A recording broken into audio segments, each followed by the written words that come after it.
Hello, everybody. Good morning, or good afternoon, or good evening, depending on what time it is for you where you are. Happy Saturday. Welcome to the weekend. Welcome back. I'm so sorry I'm late. I have no excuse. I had some chance of being on time, but then there was a big bird, and it was a whole thing. Welcome back. Hi, everybody. Asperry74, thank you for the 11-month resub. Appreciate it. Welcome. Almost at a year. Hazel finally doing Koresh content. Ho ho ho. What you up to out there? You collecting? You getting your gear on? Reveling in how it is not undermined, which I know was not to your taste. What am I doing? I'm doing a few things, actually. Yesterday, we successfully... Hi, kitty cat. Hold on. Managed to grind all the Brewfest tokens that I needed to get, to get the things purchased that we purchased for Brewfest tokens. Hi, kitty cat. We did that. And now, Brewfest-wise, there's sort of two categories of thing remaining to me. One category is something that I was going to kind of, not cheese, but I need blue quality transmogs from the hourly event. And a thought that crossed my mind was, instead of doing it every hour, what if I just go shopping for it? We can use Undermine Exchange to find what the lowest price is in North American servers, and then use the Warbank to go just like buy stuff for cheap. So I think that's what I'm going to do. I'm going to start by getting a little list together. See if I can find the all the things section for the holiday. Let's see, holidays, Brewfest. We'll pop out Brewfest. It still thinks I need prize tokens. Oh, for goggles, that's right. Well, maybe we'll end up with those anyway. But outside of that, yeah, here we go. There's 3 items. Maybe more than that, actually. Hang on. Bag of Brewfest merchandise. Is that it? 8 of 11?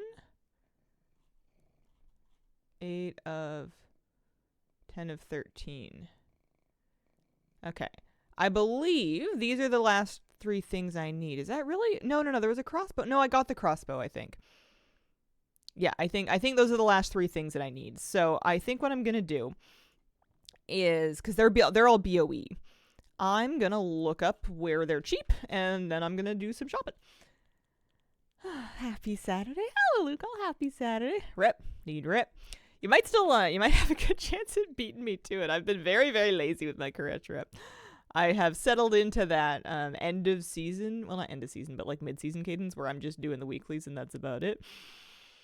Hi, kitty cat. You got a nice warm lap. Is that good?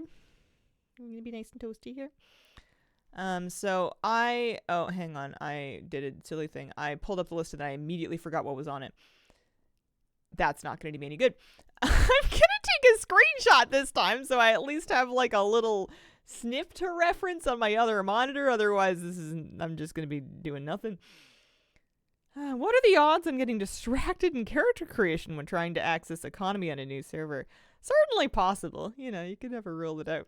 I think that my character creating needs are going to be pretty much set, though, by, if I have any characters to make.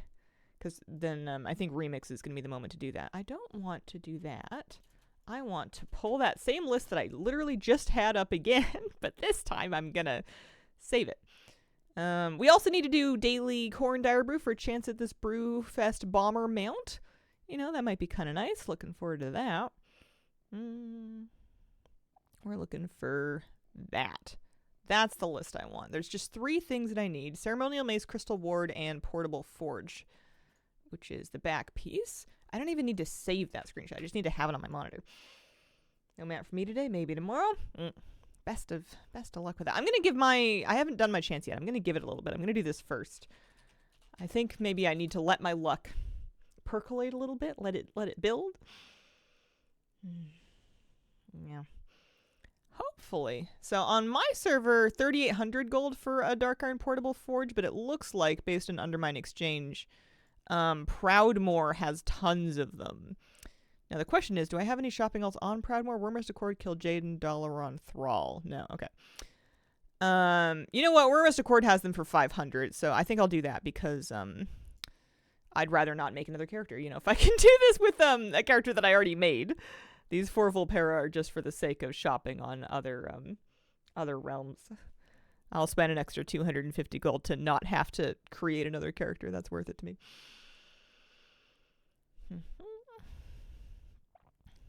So, Dark Iron Portable Forge is the first one. If we pull, what do I need, 500 gold? Yeah, there's tons of them on this realm, so this should be good. Kitty cat's gonna get all settled in. Alright, we're not teleporting anywhere. Where are we? Did I really move this character out here? This was where we were farming for, yeah, maybe I'm teleporting this. Actually, it doesn't really matter because she's got mounts that she can use. So hang on. She needs to use the warbank thing. Very important. That's kind of her one job. And pull 500 gold. I can't believe I was using these characters for mog collecting from that Winds of Fortune event or whatever. So yeah, we're withdrawing 500. And then we're going to pop onto this guy. Because I feel like spending, you know, whatever it turns out to be, like 1,000 or 2,000 gold to not be doing the hourly event is very much worth it. Portable Forge.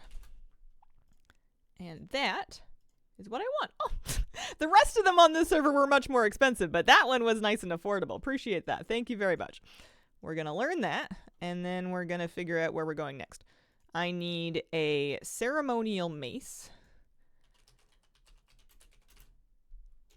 So I'm just checking under mine exchange. It looks like there are some for under Kilrog. Interesting. Kilrog Suramar. Okay. This one we might be making a character for. 5k of my server. You can shop on other servers now pretty easily because of the warbank.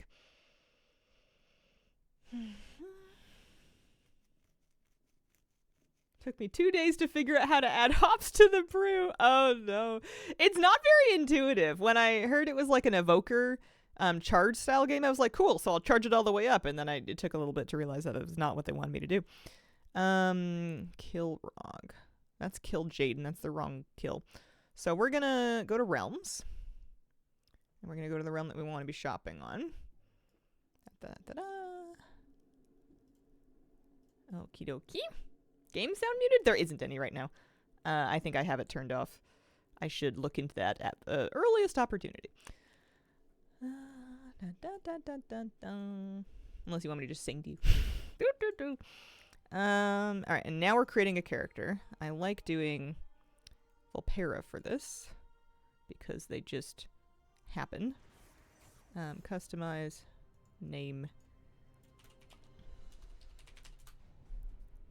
Sometimes I like giving them names that kind of like have to do with the server they're on, so if I ever need to shop on that server with that alt again in the future, I can look at it. As a former Evoker player, did you always charge everything to max? Either maximum or rank 1. Pretty much never anything in the middle unless I was making a mistake. You either want the earliest one for the quickest cast, if assuming that you don't want the max rank, or you want the max rank for maximum, whatever. Didn't know WoW had a press and hold button mechanic. It's much easier if you have it set to tapping. So instead of pressing and holding it, you click it once to start it, and then you click it again to finish it, basically, when it's at the correct spot. And I found that's a lot comfier. That's what I always used. So we're going to need maybe 300 gold, approximately. And we're going to grab our Trader's Brutosaur. I like Volpera because they can mount pretty much immediately as soon as they log in here. And I'm looking for Ceremonial Mace. Sniped. Okay. Never mind. We're going to put the gold back and we're going to find one somewhere else. Maybe this wasn't updated recently. Here, we'll search it up one more time and try and find. Yeah. Dark Iron Ceremonial Mace. I'm just going to check it one more time. That a setting must have something set. Yeah, there is a setting somewhere. Let me take a look. Is it accessibility? Interface, general. Press and hold casting. So. No, hang on. That's not it. That's not it. Empowered spell input. Press and tap or hold and release. Press and tap is what I like to use. Hold and release is not what I like to use. Sorry, not press and hold casting is something completely different. I was almost there, but not quite there. Is it really gone? Maybe somebody bought it last night. Maybe somebody relisted it because I'm not spending that kind of gold. So I guess I'm just gonna get off my mount and I'm gonna put my gold back. Put my 300 gold back in the war bank. Find another one.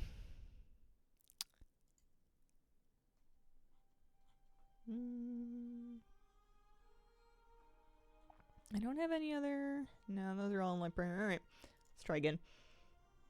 Press and tap sounds like a new card payment. I mean, it's pretty much what. That's pretty much how I pay for things with cards. Where was I going? I was gonna use. Let's do this alphabetically again.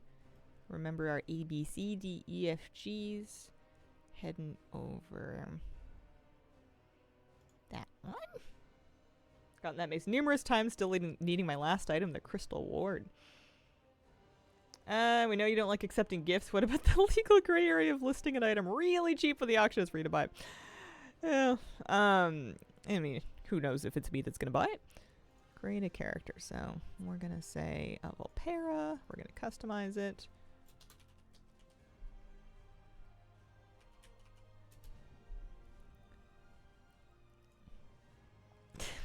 Hi, Sita. How you doing? Good morning or afternoon or evening. I have the, I don't know if this fits with the Slay the House Boots down, but we've got the corduroy layered with the plaid flannel today, so, kind of feeling it. Kind of working. I'm toasty. Okay, so we're gonna grab, call it like 500 and, I don't know. 5. And then we're gonna use Trader's Brutosaur.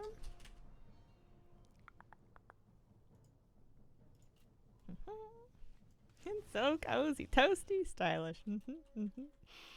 I have 2 good, like, oversized flannels, and I feel like that's probably the right amount. I don't need more. Ceremonial mace. That's what we're looking for. 500 gold. Thank you very much. That's more like it. That is much better than 7,000 gold. Lovely. Now the only thing I need is the Crystal Ward. So let me take a look at where we're shopping for that. Dark Iron Crystal Ward. There are a couple of affordable ones out there. And I think I know where we're going. Actually, I should have checked on this before I got off the last one.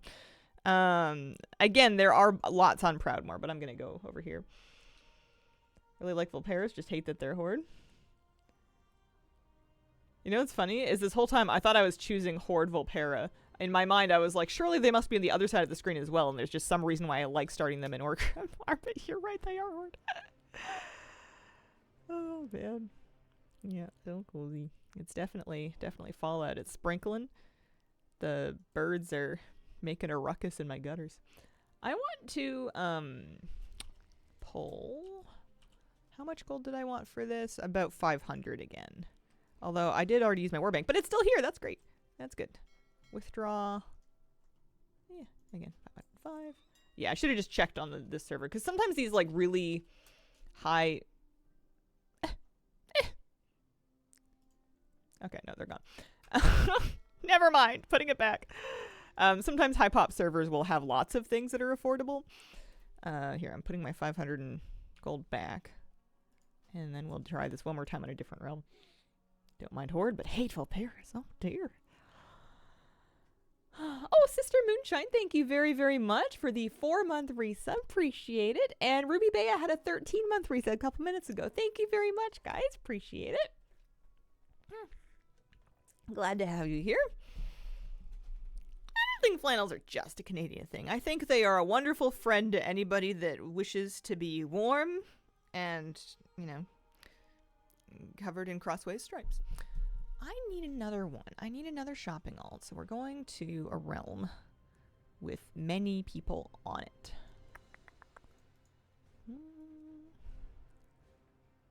I think these prices will continue to fall as well. Because people like the supply and people getting duplicate items that they don't need. There's just going to be increasing amounts of them listed, and there's only so much demand. I guess there's demand from people like me, but I'm being cheap. I want to buy the cheap ones. Appropriate footwear with flannel. Slippers, boots. I mean, it depends on where you are. I wear slippers inside. I've got boots for outside. I've got like foam slides if I'm just stepping outside for like a little bit. You know, it's just appropriate. I feel like the spirit of flannel is practicality. And therefore, the appropriate footwear is whatever is most practical for your situation. I am making another Volpera, that's right. Volpera, customize.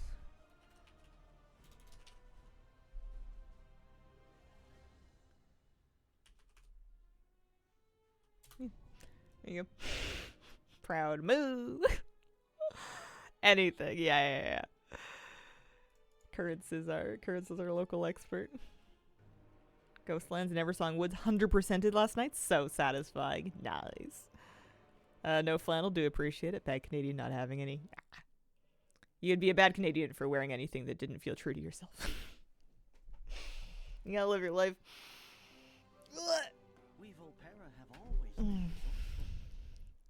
I'm kind of glad that I don't live in an area that goes super hard in fashion because I'm very easily like peer pressured. So, but I don't really want to wear anything other than like my old comfy stuff. So this way I don't feel like I have to. How much do I need? Again, we're going to try like 500. I mean, I need to get this done now mode because Legion Remix is going to take over my wildlife soon.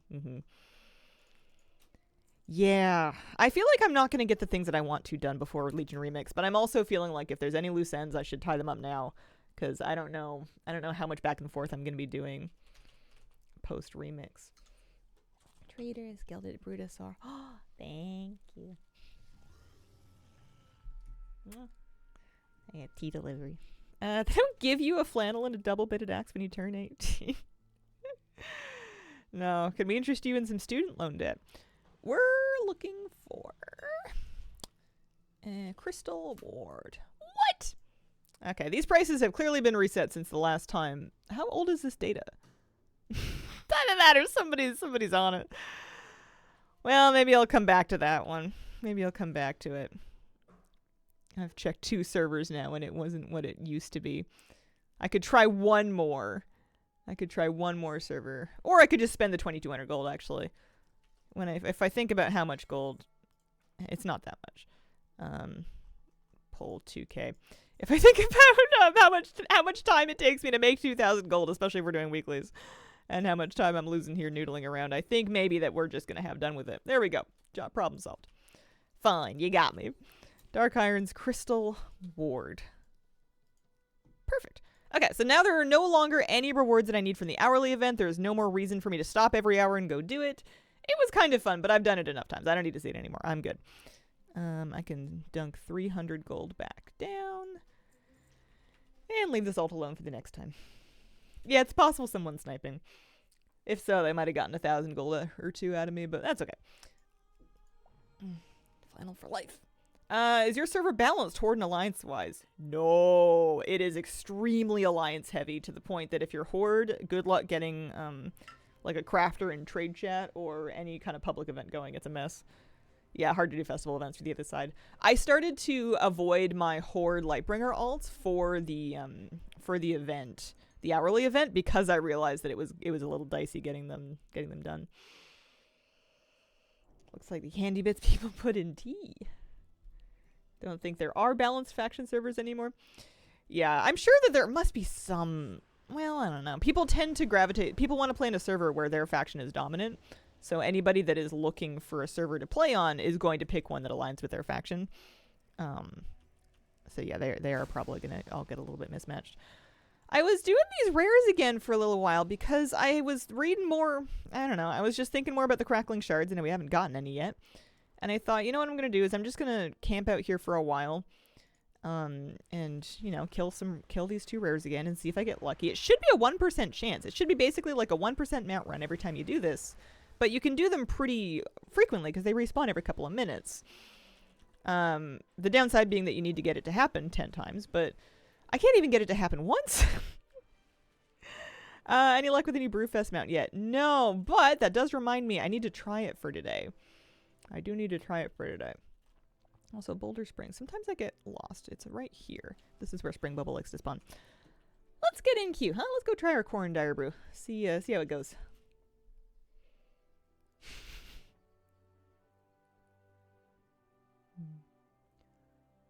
Have you been doing 5 boxing? No. I don't even want to group with other actual people. I want to do it on my own. I want to just kind of play by myself. There is a world, I suppose, where I start like AoE farming mobs by myself on my main, and that's probably a lot faster than the alt leveling that I've been doing. But I also want to level my alts, and it's nice to be able to kind of double dip there. So I don't know. I haven't lost hope yet, but I am kind of aware of the fact that I'm probably not going to get these done before. I'm probably not getting these done before whatchamacallit, the forgot about this pet. Look at him. Sergeant Quackers. Oh my gosh. Just looking at things left in this game. Yeah, I'm probably not going to get it done before October 7th. Oh, thank you. Inspired by one of your Flash Farm streams, go out and do bees and wolves in a team for them. Spent an hour, got one.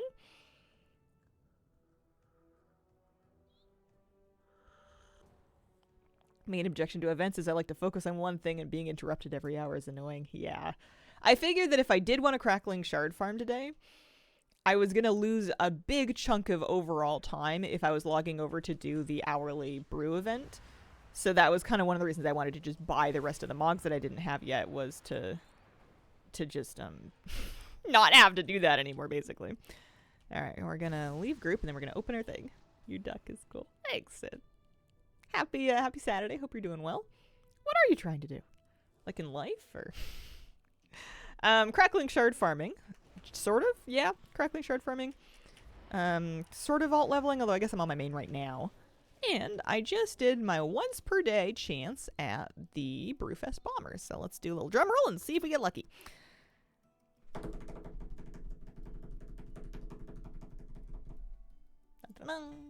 Nope. No luck. Corn for the old mounts as many times as you want. That is my understanding. I heard that to be true. What are you trying to accomplish with your life? I must know. You know, I was reading the obituaries in the newspaper this morning because that's the stage of my life I've reached. But also because it's kind of nice, you know, like you can, there's you know, a couple different people died. They were all elderly, which is good. You know, it's always sad if somebody who is quite young dies, so it's good when they're all kind of like 90 plus. But I was reading the obituaries, and I was reading about these different people's lives and the different sort of things that they had written about them for their obituaries, and I thought, wow, these are really nice. This sounds like a really lovely life, you know? Like, some people were really adventurous, and they got a bunch of degrees, and they did a bunch of traveling. Some people did really cool work. Some people just kind of like, you know, stayed closer to home and lived in one place for a long time and got really into, like, you know, they enjoyed preserving food. You know, people liked their pickles. Like, there's lots of different ways to live a nice life, I think. And that was what struck me this morning. You did just reach endgame with house. What's the next real challenge? Oh, side quests. Endless side quests. Unlocking new high notes on saxophone, trying to lose weight. Oh, cool. How do and you don't have to answer this because I don't know how complicated it is. When I played trumpet, high notes were very much a matter of muscle control, embouchure, strength, and pain tolerance. But I don't know how it works on a reed instrument. I always just kind of figured that it was just kind of like a recorder, that you just kind of like press the right buttons down and then you kind of make the little woody thing wet and then it just works. I don't know. I have no idea how reed instruments work. I never did. I was a brass player. How do you unlock new high notes? Reading a newspaper like a real one made of paper? Yeah, I've been picking up the local one around here just so I can figure out what's going on in my new community. Thinking about queuing as a healer, easy fight, no healings required. Yeah, I've found that you can kind of queue as anything for Corn Dire Brew and it just falls over. What am I doing with my life? Existing. Any chance you enjoyed the living close to home, enjoyed pickling food the most? I mean, I wasn't really trying to rank the obituaries. It wasn't exactly a competition. I wanted to read about the lives and kind of get a sense for, you know, what they wanted to, or, you know, what their family wanted to tell everybody about them. And, and just kind of think about that for a bit. It wasn't really like a which deceased person won. If you had to rank them, who lived the best life? You guys are awful. Yo, this dude had an S tier obituary. Maybe that's what we're doing in life, is we're trying to rank it. Honestly, though, if you wanted to like min-max your obituary, you just write it in advance. Nothing says they have to be true. You know, you just write it yourself, write it in advance, make it super sick, and exactly the way you want it, and then just in your will be like, yo, publish this in the paper, it'll be awesome. If you can live and sleep easily at night, you're winning. Huge obituary parse. Yeah. I don't like the idea that you can lose in life, because even if you do everything, I mean, I guess there's like mass murderers and stuff, but like generally speaking, even if you feel like everything went wrong and you didn't do anything you wanted to, and you know, it was just complete unabated mediocrity, your life was still worth something. Like, it still has, in my opinion, equally as much meaning as somebody that accomplished a lot of stuff. Like, I don't feel like human life really boils down to what you managed to do or not do. I feel like there's more of like an ephemeral essence of it that, for having happened, had value. Also, these shards do not exist. At least that's how I managed to talk myself into spending so much time farming stuff on WoW when I only have a limited and unknown amount of time on the planet. Make it everything you would have done if you didn't doom scroll. Got an avoid in a bit that says, did an adequate job protecting shareholder value.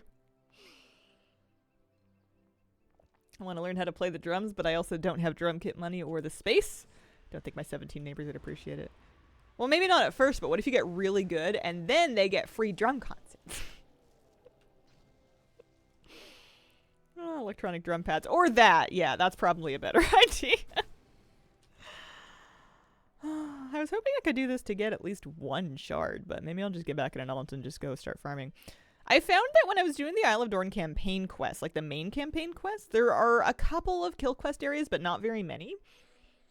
A lot of it is just kind of like fetch and lore quests. So I think that my better move may be side quests when I can kind of get a feel for which ones, like doing the Opal Front area, doing the Nerubians over here. There's Murlocs up here. That kind of thing.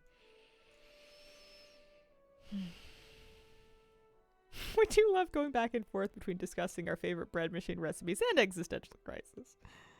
What if you get really good and famous and then the 17 people can be like, I live next to that dude. They kept me up all night. Objective area side quests have more kill stuff. Yeah. And I mean, at a certain point, I could just abandon the pretense of needing quests, because I'll still be leveling ults even if I'm just farming mobs in the open world. I could literally just walk in any direction and kill anything, and that would work. And it would probably be faster from a shard farming perspective than anything else. So maybe I'll do that, because I'd love to get some of these alts finished, you know? Like, I'd love to get some of these alts that are in their sort of mid-70s up to 80, just to kind of, I don't know, feel like I finished something. But I always get so distracted by wanting to do, like, world quests and pet battles. Oh, and speaking of pet battles, actually, here, while I'm waiting for Sandra's the Relic Bearer, guess what I did? Look, he's fuzzy! Yesterday, while I was trying and failing to put a news video together, which we once again did not do, but you know what else I did? Is I got my Cows Like Our Family Battler done. Look at the little, well, you don't have to look at it. Arachnophobes look away. His little buddy. He's got his little...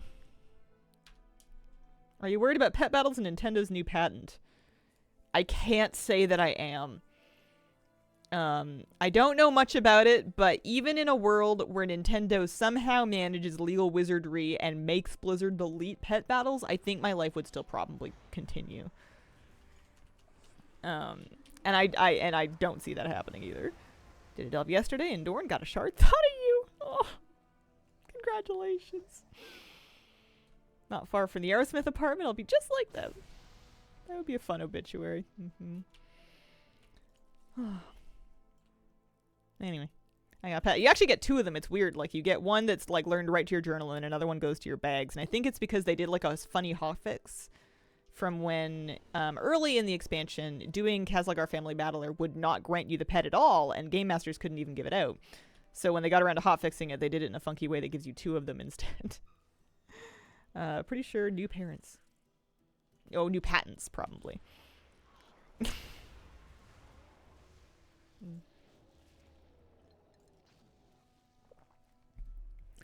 Yeah, these things do not want to drop me anything. Blizzard did pretty well with making pet battles unique. Yeah, as unique as they're gonna be anyway. Ugh, there's definitely, I mean, turn-based RPG combat has been around forever. You know, collect 'em all pets are in tons of games. Yeah, I think I'm gonna get an adult and I'm gonna try and finish it. I think I'm gonna try to get my rogue to 80 via some amount of leveling. The rares are good, but yeah, they haven't been good to me, so I think the rares and me are not friends right now.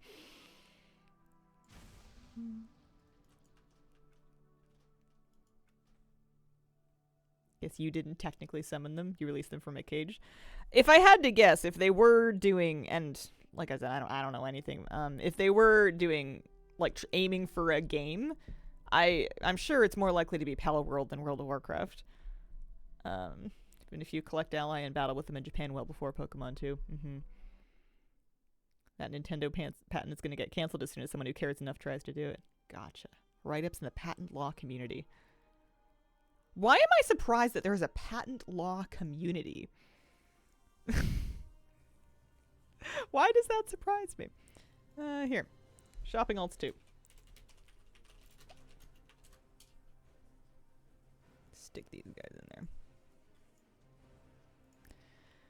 Alright. Ripsy, level 79. Have at it.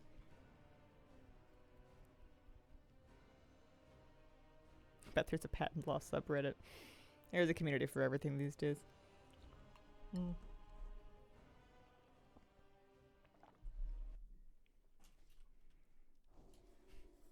I used to really like reading niche community forums, either on Reddit or, better yet, if they have like some old like early 2000s style like message board forum. I used to really like hanging out in places like that.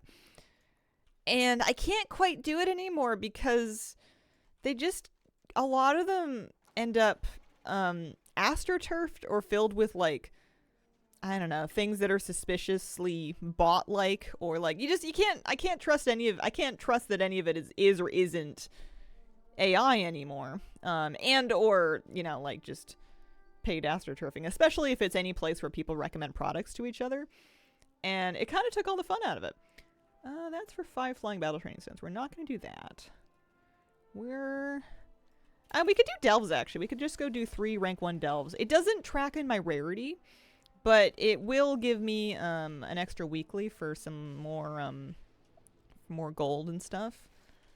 And I think that surely they can. I've been promised that these Dorn delves, even on like a level 1, will have a chance to drop Crackling Shards. So we're gonna try it.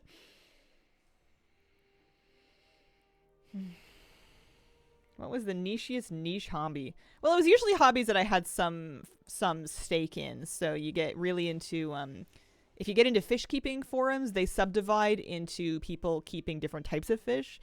And the monster fish keeping forums, where people keep like large aggressive fish, fascinating people. And like aggressive, it's like if monster trucks meets aquariums. It's it's a whole thing. And those people have like the craziest egos, and they butt heads on their like weird old-fashioned forums, and it's just fantastic. Salt versus Sweetwater people. Sweetwater sounds like a dystopian fiction novel.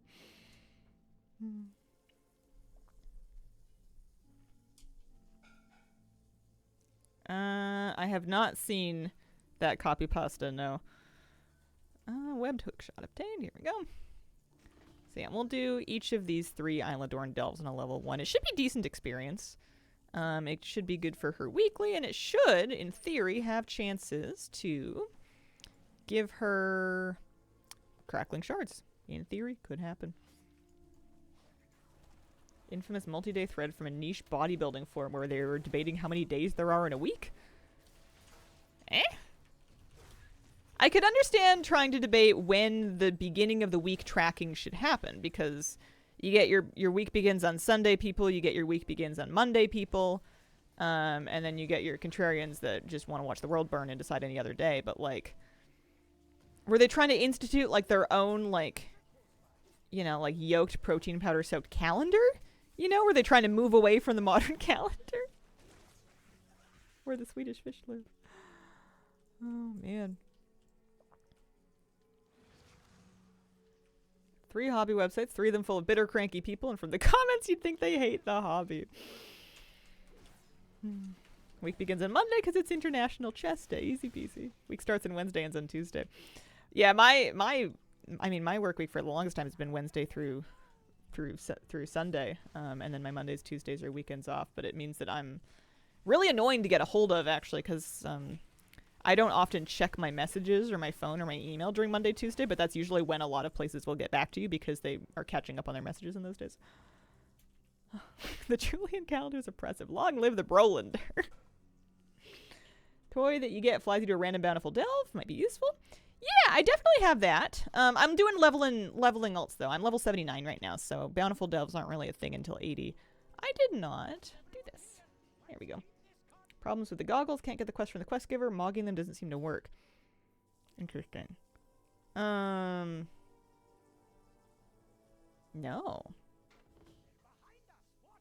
Live after the EU weekly reset days is my start and end.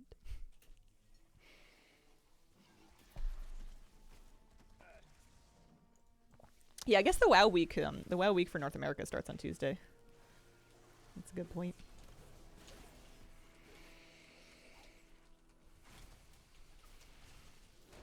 You can find really good information about hobbies, especially as a beginner looking for tips on websites like that and like subreddits like that.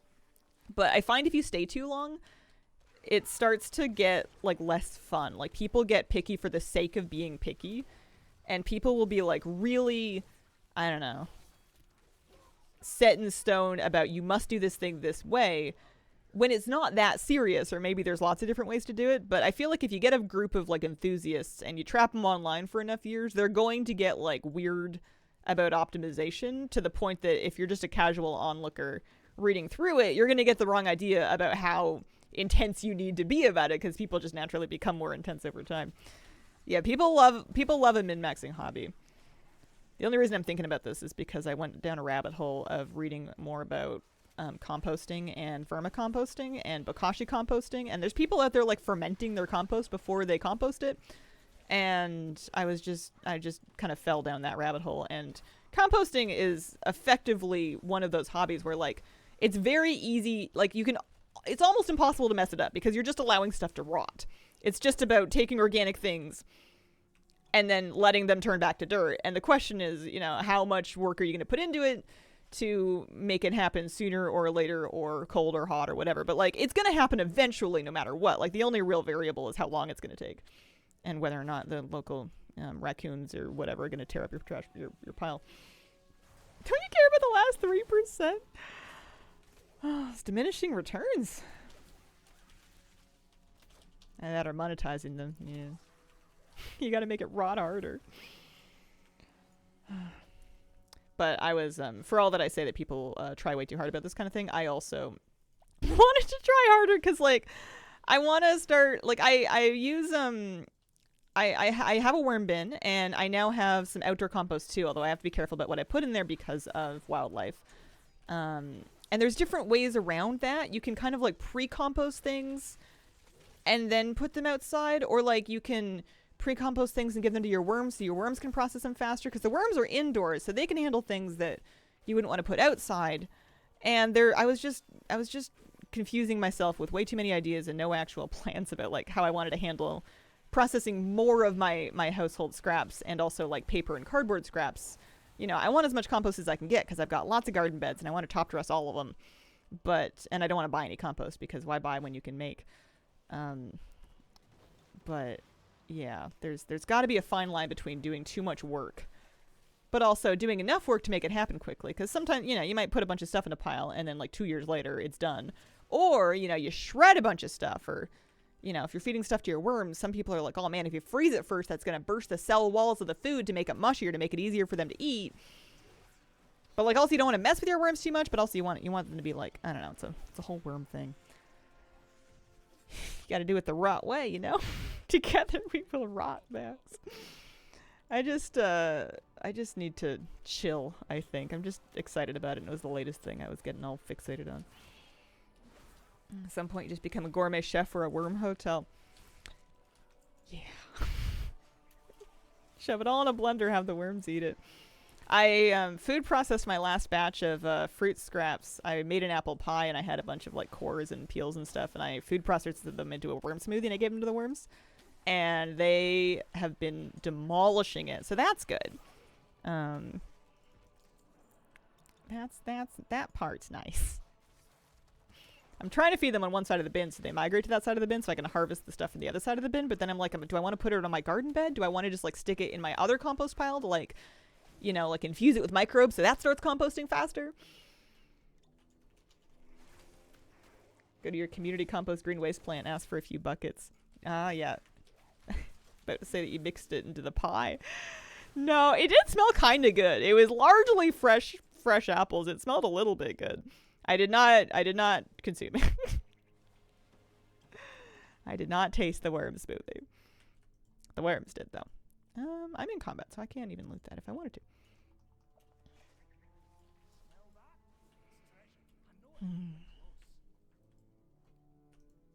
I want to try growing all kinds of stuff.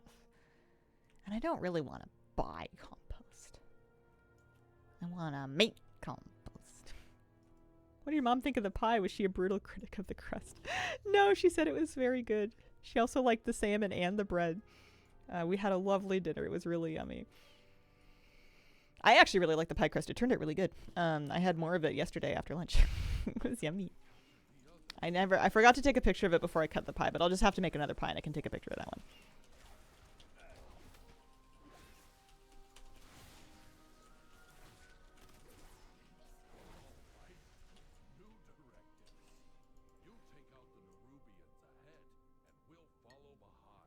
I want brutal critic of the crust as a WoW title.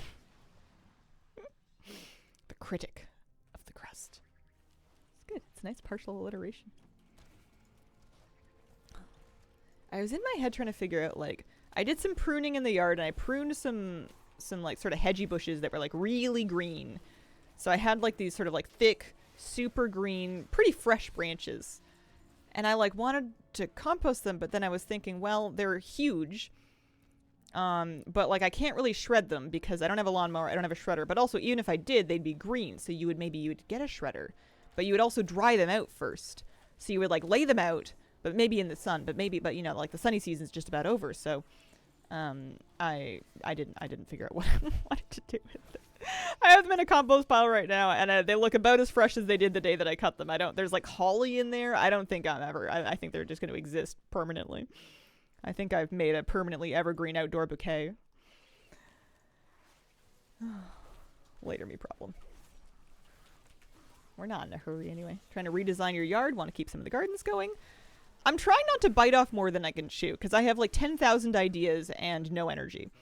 So right now I'm trying to basically maintain the things that I like, neglect and or remove the things that I don't like, and then just kind of like keep thinking about what sort of things I might like to add into the corners that I'm either removing things from or the corners that aren't planted yet.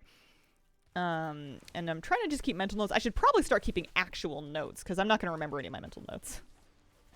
Use those branches in a hugelkultur garden bed. Some of them are supposedly a little bit, I don't know, maybe. They're just, I feel like they're going to take years to break down because they're so green. They're so green. They're also really sharp as well. Like the holly is super, super spiny. I can barely touch it with gloves, and I feel like if I dig it into a garden bed, if my dog digs into it, or if I'm ever like trying to plant something in there, I'm gonna stab myself. How much property do you have? Enough. Enough for garden and yard. Fall down the rabbit hole trying to find the perfect process, variables to consider, maybe have the right tools for it. Yeah, I like the thinking in the research stage, but then I do way too much of that and not enough actual doing. Whenever I get myself too in my head about what I'm going to do about all this stuff, I just make myself take my new pitchfork and just go out and turn all the compost piles, because it's probably more beneficial than any amount of research I'm going to do. Also, it's really hard work, so by the time that you're done turning the compost piles, you're pretty tired, and then you don't have any more energy left to worry about the compost. But yeah, I want to do beds. I want to do veggies. I want to do beans. I want to do peppers and tomatoes. I want to do lettuce, but there's a lot of deer and there are some elk, and I'm going to need to make sure the deer I feel like they're going to want the lettuce more so than they want anything else.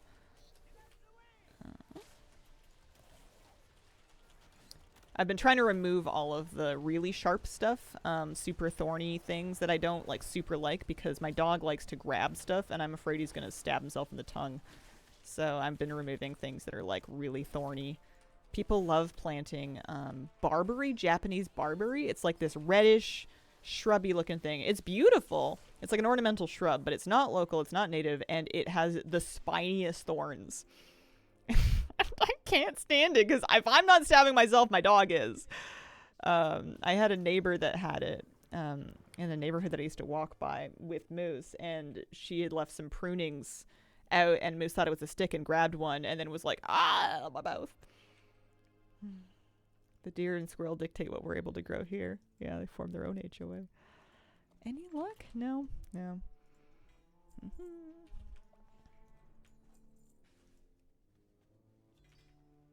I'm not even convinced that, like, I mean, I get a little bit of experience. I'm not even really convinced that the level 1 delves drop Crackling Shards. They just haven't been doing so for me, I guess. Beans fun and easy, not really worth it when I can get 2 pounds of dried back beans for almost nothing. See, dried beans are expensive here. I also buy dried beans, but it's like $10 and it's for like a tiny bag. It's annoying. Because it's one of those things that I feel like should be cheap and it's not. I'm sure there are places and sales that you can find, or like bulk places, but they're not convenient to me. Lazy, and I like canned, you know. Besides, when you grow veggies, I feel like you can grow fun ones that you wouldn't normally buy. Like, I don't know if I would grow like black or pinto beans. Like last time I grew like these, I don't even remember what they were called, but they were like purple and they had like black stripes. $10 for a pound of beans. Oh no, not a pound. Like maybe, hang on. Not even a pound. Oh no, maybe a pound. But yeah, spendy. Weirdly spendy. Grow dragon fruit. Dragon fruit.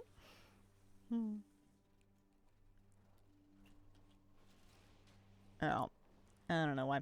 Lentils I can usually do better at. Lentils I can often find like really big bags of a couple kilos, and it's still like 10 or 15 bucks, but at least you get a huge amount of them.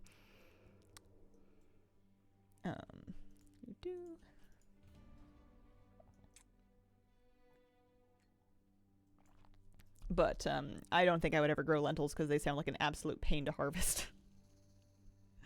Hello, Hazel. Been a while since I could join a stream. How are you and how are the fur babies doing? Hugs from Poland. Hello. We're all good. We're all good. We're all getting settled into our new house. I've got Miss Kira in the office with me, and Moose is snoozing out in the other room. If Sims has taught us anything, you can become rich by growing dragon fruit. Bag of organic pinto beans at Whole Foods, like $3.49. I think that's expensive. Yeah. Yeah, groceries a whole thing. What I found here is that you're kind of weighing out. I'm not quite as close to shopping as I used to be, so you're kind of weighing out. There are different places you can shop at, but it might mean quite a bit more drive, which then you're kind of weighing your gas prices against what kind of prices you're going to get for your food. So the best thing you can do, I feel like, or what I've been doing, is shopping at the closest place and keeping a really close eye on the deals. And whenever something goes on sale, especially like something that's like a pantry item that's not perishable, whenever there's a really good price for it, buy as much as they'll let you. Save that, and then you can kind of bulk buy. You're not always buying the things that you, as long as it's something that you would be restocking on anyways and not something that you're never going to eat. After my bean season, just planted as many strawberries as I could in my raised beds. Was way happier. I have some raspberries. I have a little patch of raspberries that I'm really excited about. Weekly ad enjoyer, the older I get for sure. I love sitting down and looking at the weekly flyer. I love it. It's so much fun. House dream came true. So happy for you. I'm happy for us too. It's so cute. It's so perfect for us. We're rescuing scouts. Oh, yeah. That's what we're doing.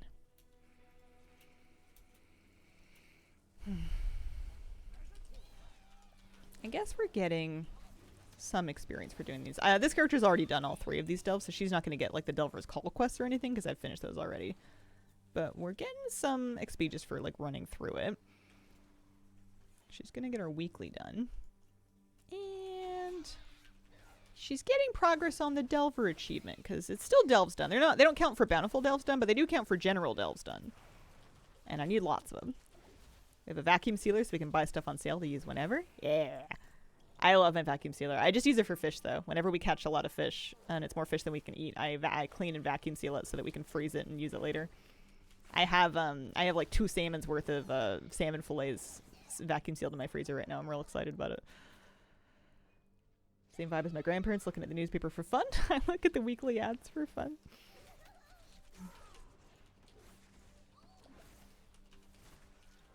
I liked trash talking products that I don't want to buy in the weekly ad, just like to myself in my kitchen, because I feel like I'm not going to hurt anybody's feelings. You know, the people that make and market those products, they can't hear me. Also, I don't think they would care. But I like getting all snarky about it, and sit in my kitchen being like, they want how much for this thing? What a terrible idea. You know, I do that too.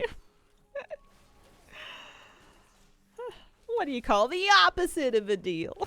A steal. Actually, no, that's just another word for a deal. I don't know. I was just trying to be quippy. But it's fun. I like trash talking the things that I don't think are worth buying. I just have to remind myself not to do it like in a store. Because I don't want to be, I don't know, rude. Love me a good 5-finger discount. Yeah, not so much. Not the kind of thing I'm all about. More like stealing my money. Yeah. Well, a cheap one'll do it too.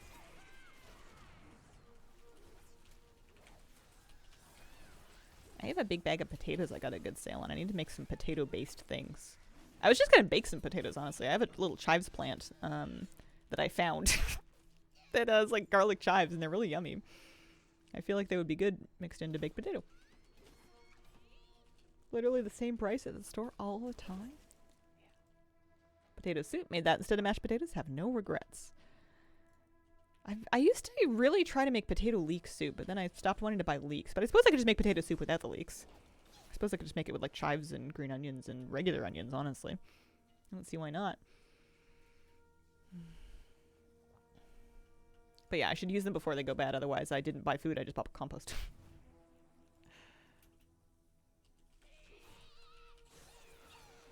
Where are my crackling shards? Uh-oh. Oh. Well, the good news is this character is nearly level 80, so I've almost got my first of these alts to the finish line here. We'll probably do that today. Don't see why not.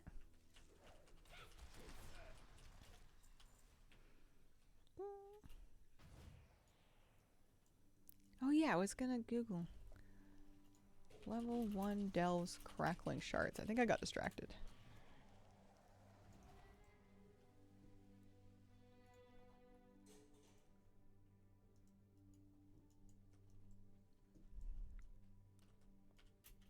Mine was just potatoes and onion and threw in some dried herbs. Sounds pretty good.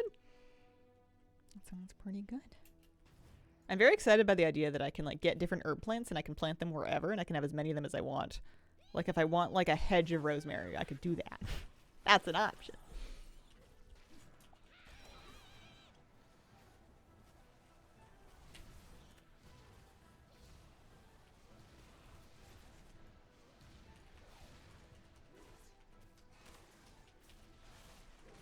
Crackling Shard getting loot. We're gonna farm.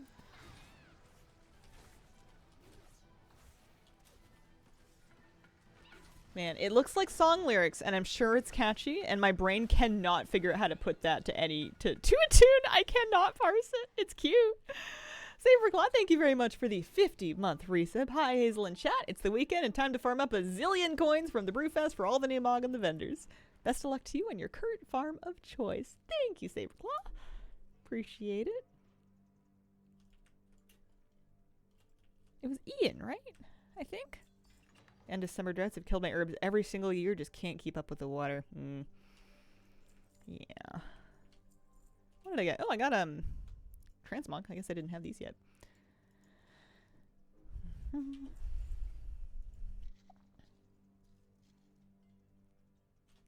Neil Diamond, Crackling Rosie. Oh. Alright, we need to go to, what is it, Kriegvall's Rest? The other one.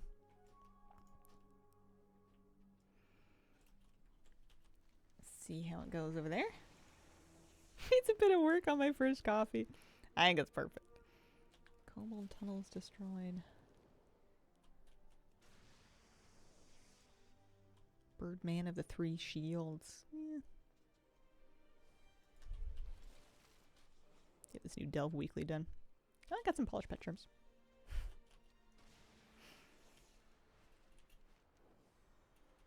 I was happy to finally get the Kesselgar family battler. It's so much easier when you don't have to... It's so much easier when the rematch import strings come with scripts. I love that a lot. You just load up a strat and then you spam the A key for a while. You don't even need to be paying any attention. You can be fully multitasking. Alright. Give me a... Actually, those are an upgrade. And that's an upgrade. Quite a big one. Give me a level 1 Delve. Have at it. What do they want me to do? Candles, huh? Bran, can you DPS? I don't think you need to be healing. I think you can do some damage for me.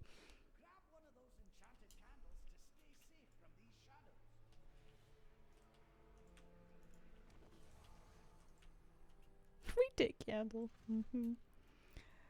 When I was doing those pet battles last night, I noticed that the kobold pet tamer, Friendhaver Gren, has a little pet called Takey Take, and I thought that was very cute. I was enjoying that one.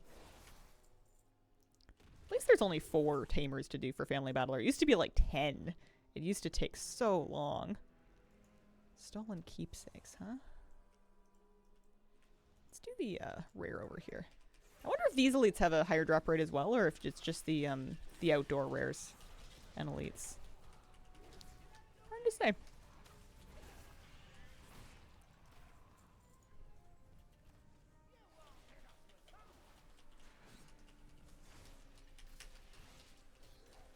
Ow.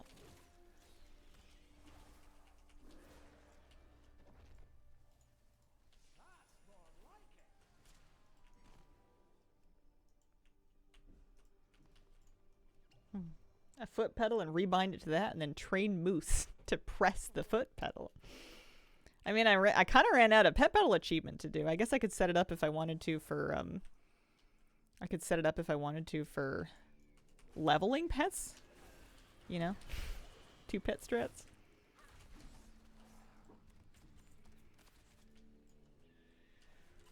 I don't think I really need to go over there. Actually, we're doing these slow enough. It might help to have a little bit of extra power. Yes, double bass drum your pet pedals. No idea people are using a foot pedal. I think we're memeing. I'm sure there technically is a thing, but I think generally speaking, when we joke about the foot pedal thing, I think we're memeing. It's just like an old joke that like gets tossed around.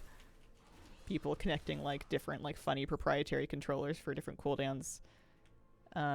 There's all kinds of different ones that people want to bind to like Lust and Raid, so you could like, I don't know, hit a gong. Some kind of like a USB connected gong to like Lust. Ow! I am on fire. Definitely used to do that though. For this stream specifically, in fact. Nice feature to rewind streams. Oh, did they add that into Twitch now? I know YouTube used to let you live rewind a little bit. Or I think as much as you wanted. At some point I'll likely buy a rudder pedal set for Flight Sims. Maybe I could bind that to WoW keys. I bet you could. It'll take all kinds of weird inputs. Didn't realize it was a possible thing at all.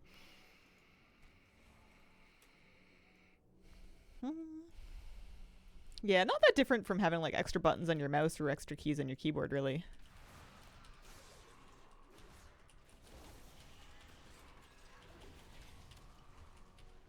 One petal for jump, one petal for lust.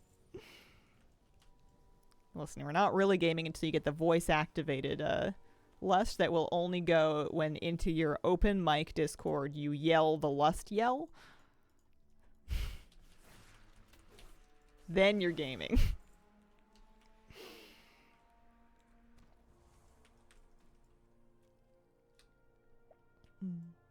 You guys aren't using gongs for lust? Do you think there is a USB gong input? What game would that possibly have been manufactured for? Leroy Jenkins. I had a button for push duck lust and mounting up. Like the same one or a couple different ones? I found out the hard way that I couldn't bind anything too close to my push and talk keybind, otherwise I would miss it when I was trying to push to talk in an emergency. It turns out the more tense I get, the worse my aim is.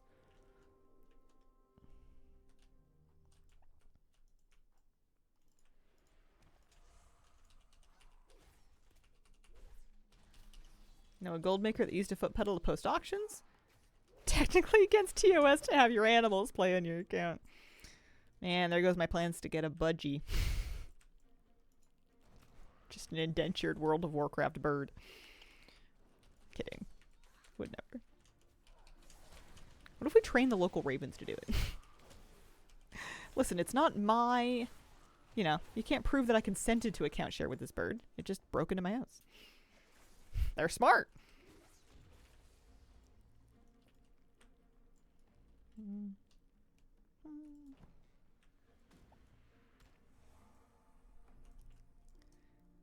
I did not get this one. There's a little keepsake over here still. Or I thought there was. Maybe not. It ruins all of my plans.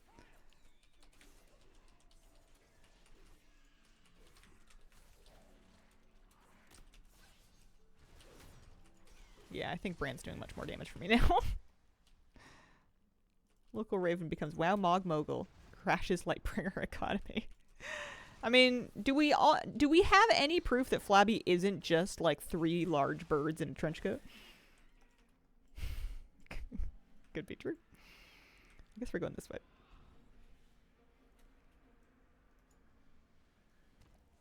Certainly don't. Couldn't prove it. Ah! Fire! Help!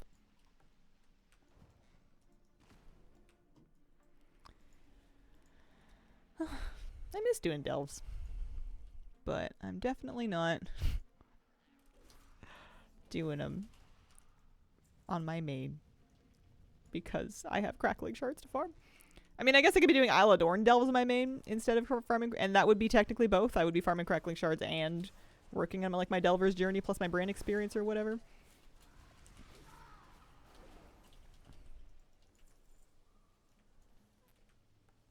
If that were the case, what would it say about how good humans are in video games? I'm heading to Kriegvall's Helm. I think I could just... Not gonna lie, I let Achille tell me what to do in my rogue. I'm pretty happy if I don't die. That's kind of my bar. Yeah, it's coming together. You get the nice little red button. I find recuperate's actually kind of nice too. That one helps out.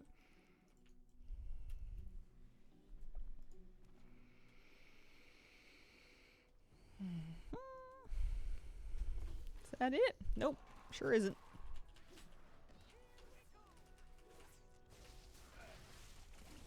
My Bran is higher level though, so now that he's allowed to DPS, I think he's probably carrying me. Yeah.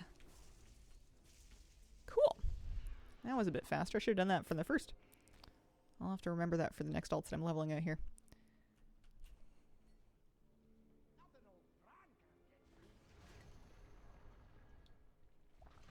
I just have another 4 bars. 61%. Hello? Alright, no Crackling Shards. What is your brand at? 90. Nearly 91. So like halfway. Halfway there. Okay. So we'll pop out here. I'm going to turn in this. Give a little bit of experience. Maybe a piece of gear I could use. Do I want to do this one? Sure, why not? Maybe I'll need those coffer keys. Who's to say? Plus, I'll probably be killing some mobs while we work on it.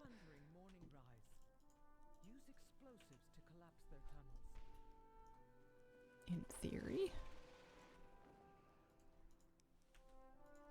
Helps if you aim. Once I get my brand to 100, I'm gonna try double question mark Kaiveza. I want a fully leveled brand for the, you know, the best possible brand vantage. There we go. That was easy, actually.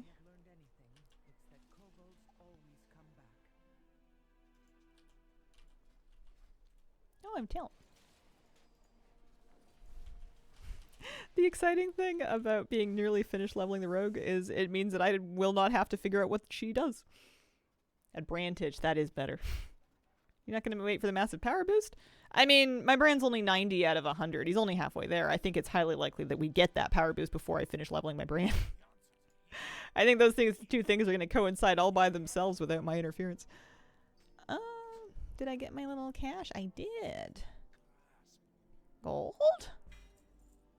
1,600 gold. 2 pairs of bracers. Wow, 1 for each wrist. Anyway, upgrade. Upgrade.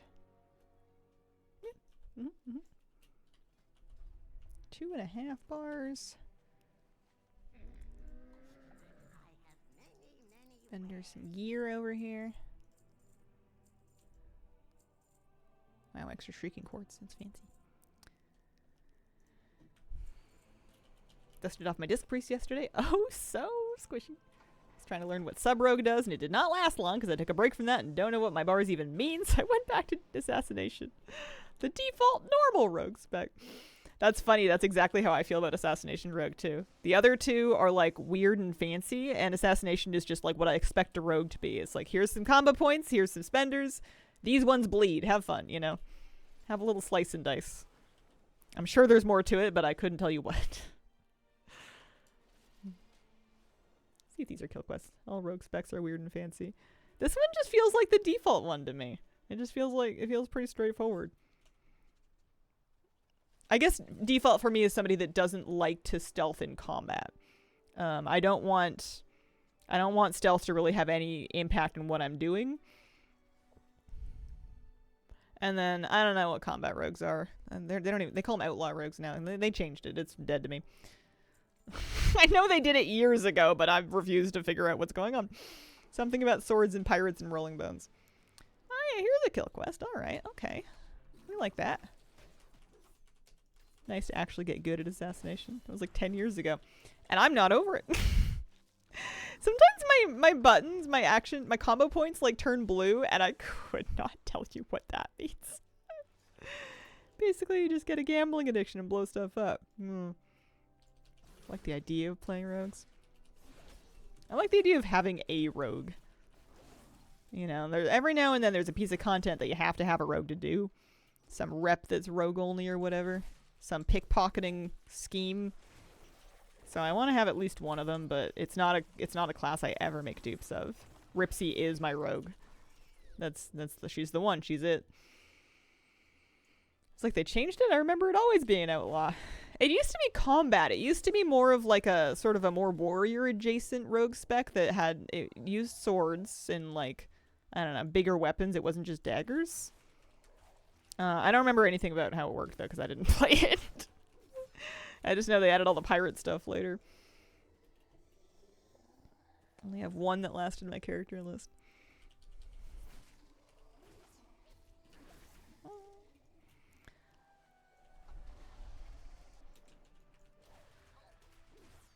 That's me with DPS. I think it's a good idea, and then I go, nah, I'm happier healing. Yar har fiddle-dee-dee, or, you know, something. I cling to my unpopular opinion that they should go all the way and make Outlaw into twin-hand crossbow pistols range spec or add it as a fourth spec. Yeah, I think that would be really cool. I thought that's what Demon Hunter was going to be, because I had Diablo Demon Hunters in my mind when they announced Demon Hunter, and I thought, oh, this is going to be so sick. It's going to be like a gothic, like, V for Vendetta high thigh-high leather boots and pistols kind of situation. You know, like a fedora. It's going to be very 2009. And it's going to be really cool. And then it was nothing like that. something Illidan, whatever. Have you seen the animation for the new Killing Spree? Outlaws halfway there. I haven't. Is it cool? Makes Sub really delve into the Shadow Magic Ninja archetype. Rogue identity feels washed and convoluted right now. Yeah. Recently rewatched that movie. Still insanely edgy. Still goes kind of hard.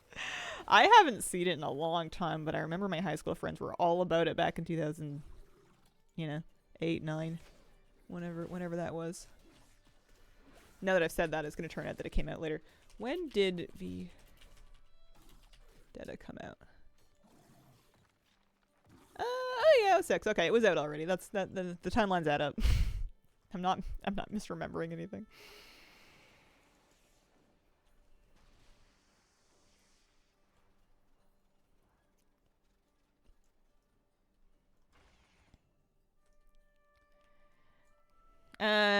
No links. Even if it's a Wowhead link, it's just fun. Like the bot fundamentally won't let it go through. I don't even have a permit command.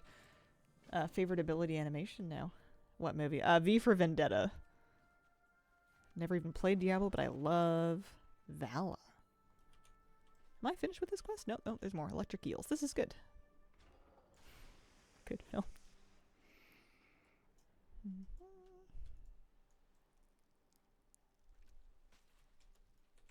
Oh yeah, I remember this.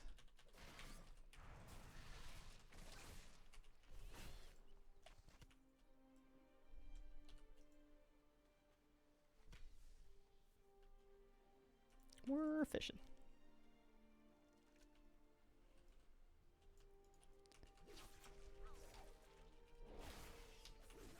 Oh, Vala was a HOTS character.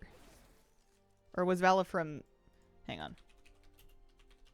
Oh, she's a Diablo character that was in HOTS. That makes more sense. Yeah. That's who I have in mind when I'm thinking Demon Hunter. That's right. I think it's just because I didn't connect that much with the Burning Crusade. Illidan was always a little bit funny to me. I'm just not with it. Anyone give Fellowship a shot yet? People must have. I heard you guys talking about it. People were asking me about it. Haven't kept up in like 2 years. Hope life is providing and you're cozy and fulfilled. Thank you very much. Yeah, good things. What class concept do you enjoy most? Is it Priest? Yeah, Holy Priest. Holy Priest and then Shadow Priest, but I feel like the Shadow Priest identity is not as solid as the Holy Priest identity. I've always felt like Holy Priest was very clear, and it fits such a classic fantasy game archetype. You're squishy, you're cloth, you're ranged, you're healing. You've got vaguely religious themes without being too specific. It's a thing that's in like so many different fantasy games that you kind of know what to expect. Shadow Priest I like a lot as a spec, and I like the vibe of it, but it started out more as like this sort of gothic vampirism thing, and then they kind of eventually turned it into more of this Lovecraftian insanity old gods thing. And both of them are cool, but the changeover kind of like destabilized their identity to me, I guess. Made them feel a little less committed.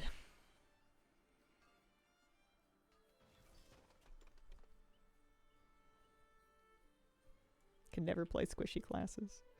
Apparently I can only play squishy classes. Whenever I play anything like tanky and survivable, I always get bored and end up moving on, despite the fact that I complain about how squishy my mains are.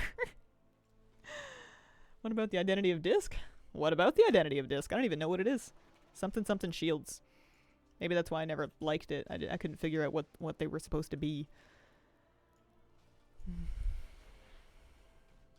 I love Shadow, and I haven't even been playing it for super long, but I'm getting tired of the reworks. Started learning it in Dragonflight. Yeah, Shadow's the one spec where... I mean, it's the one spec that I've played as DPS pretty consistently, at least a little bit every patch since late MOP. And I played it on and off since, like, Wrath. So I've been through the different versions of it, but I haven't kept close enough eye on the rest of the game to really tell how much other DPS specs tend to change. So when they do rework Shadow Priest all the time, I just kind of assume that's what's happening to every class. I assume that everybody is getting a rework to the level that Shadow gets reworked every couple of patches or so. I have delved into the world of RuneScape. Shadow feels like the objectively better version of Affliction Warlock. I like Demon Pits, though. Demon Pits are fun.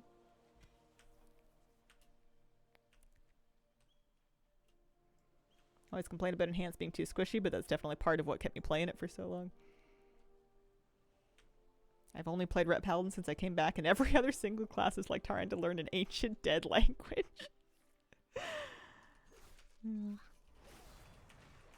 It's a DK main. Wish we get more groundbreaking reworks. I mean, does it mean... What if it means that your class is good, though? What if it means they got it right the first time? Or, well, not the first time, because modern DK is very different from original DK. When they originally added it, it was weird. They were doing something totally different, because you could tank in multiple different specs. You could, like, set them up to tank or DPS. It was strange. But, you know, I feel like if your class isn't getting massively changed, maybe it's just fun. Maybe it's good. Maybe if they changed it, they would make it worse. That's always a possibility. You never know when they're going to change something and make it worse. When Frost Mages lost their elemental. Remember when Frost was tanking? Good times. As in Holy, I don't hate it. I hate the wounds mechanic, and I wish they would change it. That's certainly what happened to Enhance.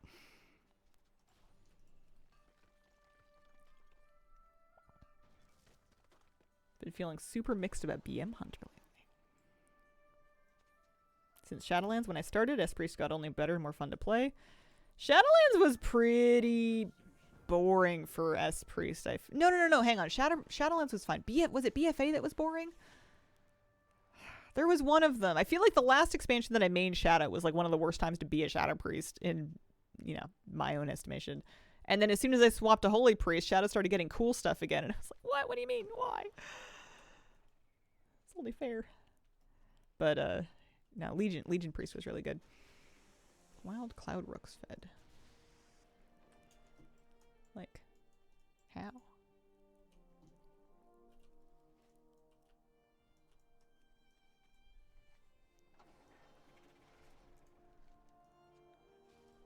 Oh, like that.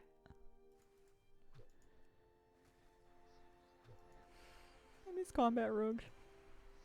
Yeah, exactly. I didn't main Shadow and Shadowlands, so it's not that was when I switched to Holy. I like how I'm throwing eels into the sky, except that they're fully fish. This is not an eel. This is not remotely an eel. The icon is eel, but the that is a fish. It has fins. I mean, eels have fins, but BFA launch. Yeah, that might be what I'm thinking of. Arcane Mage feels perfect to me now, which is bad because how long will that last?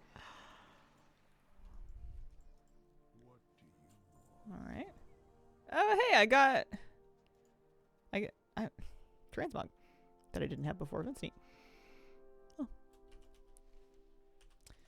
Alright, I need like another bar and a half of experience here. Sun Fury Arcade is Chef's Kiss. Getting super into it. Nice. We're gonna skip right past the bees. There is a rare up there, but I can't solo those because I'm not 80.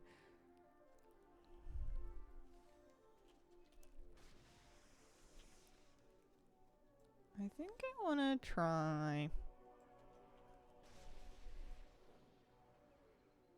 a little bit of a hit on Spring Bubble here.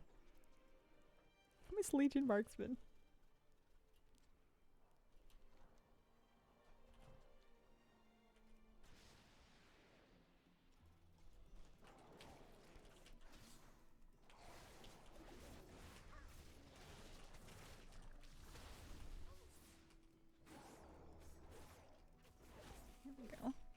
These ones you can solo because they're leveling rares. I've already killed them, but they still have chances to drop the shards. And a little bit of experience. Plus, I feel like there's mobs that I can just grind over by Sanders here. My rarity has 1,619. It has 1619 attempts tracked since my last shard drop, and it's not counting mobs inside of delves, which I'm pretty sure do count.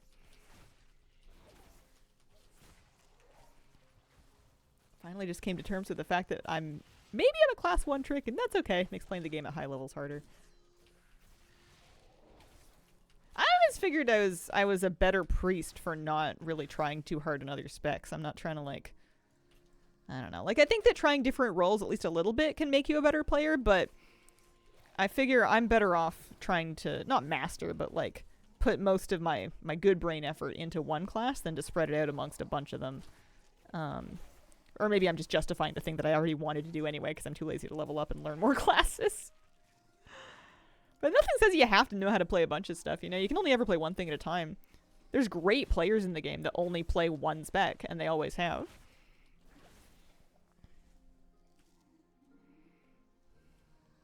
When I switch classes, I press the wrong key bindings all the time.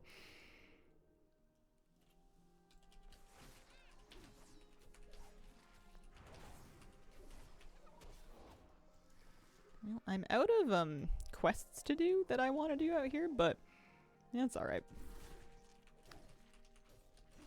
We have mobs to farm. You excited for Legion Remix? Yeah, I think so. I'm gonna play it. I'm making a Zandalari Troll Hunter, a male Zandalari Troll Hunter is gonna be my time runner. I think it's gonna be fun. See how we can get stuff collected and what they're gonna ask of us. Might be useful for PvP to know counters. Yeah, PvP's a whole other thing, though. My life got a lot better when I just decided I wasn't going to worry about it anymore.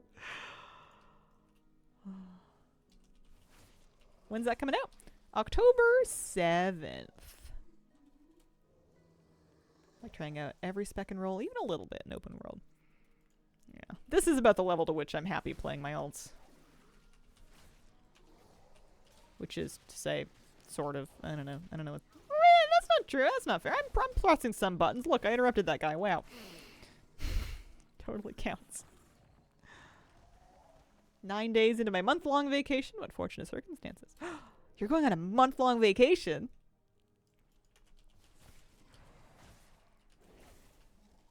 Fancy. Do you think they'll give us another mage tower? I think maybe eventually. Like a new thing that's kind of like that. But I think that more recently, the Delve bosses, you know, Underpin, Kaiveza, Zekvir, Vaz, I didn't do the first season, are kind of filling that role. Like they're... And that way they don't have to develop them for so many different classes. If they can make one really challenging fight and they do this like single player achievement for it, I feel like that's kind of like a little bit of content like that that's quite fresh every time they come out with a new season, and then you can do it on any class. Oh, just off work for a month? Eat, sleep, train, get steps, play WoW in between. Oh, that sounds fun. That's my favorite kind of vacation.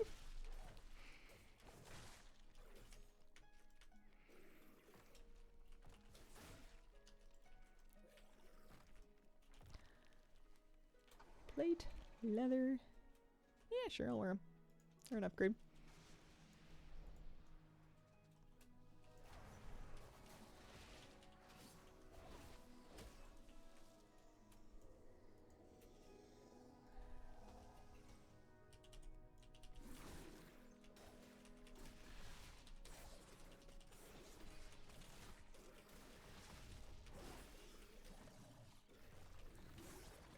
Nothing.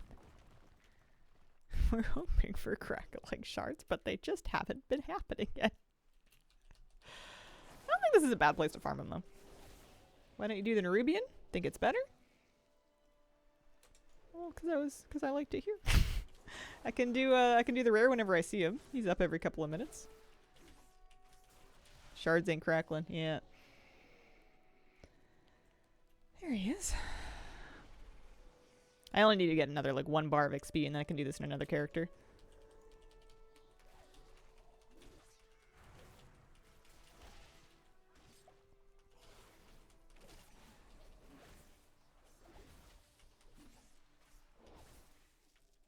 I really thought these rares would have coughed up a shard for me by now, because I've killed them quite a few times. I've spent a few hours just going back and forth between Sanders and Spring Bubble, and I've also been... I don't know. I feel like it's a bit unlucky I haven't seen one yet from that. If it is a 1% drop, which it appears to be. You know, that's what the reports indicate. Got a skinning ult, went to town on wolves. Yeah. Yeah, not a bad idea.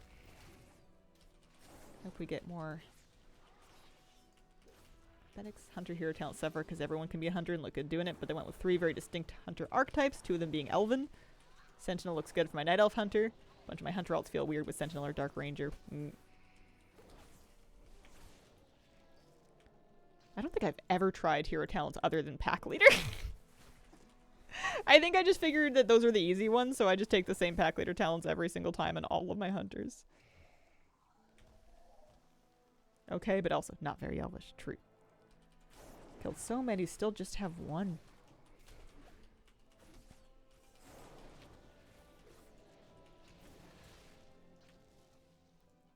All I know is that marksman hunters are blasting me in BGs.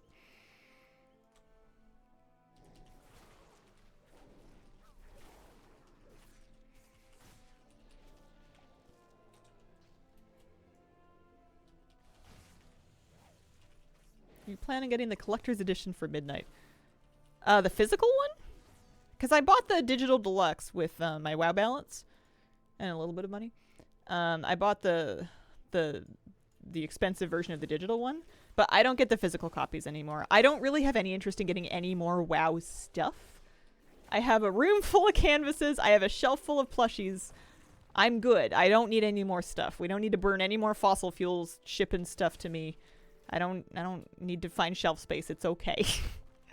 I haven't kept physical collector's editions for a long time. I figure I'm happy with my WoW collectibles.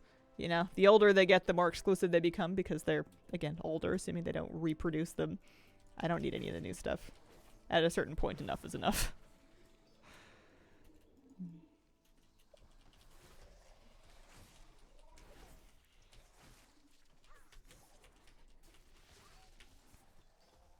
$1660 attempts. Sometimes I would do grinds like this by just doing like 100 attempts or whatever in a day.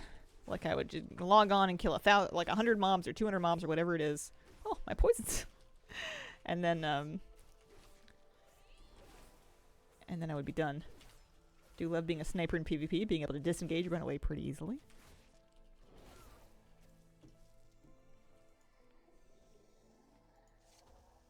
Missed the War Within Collector's Edition due to not having any money. First one missed since Kata. It's expensive to keep up with them. Especially when if they're coming out more often.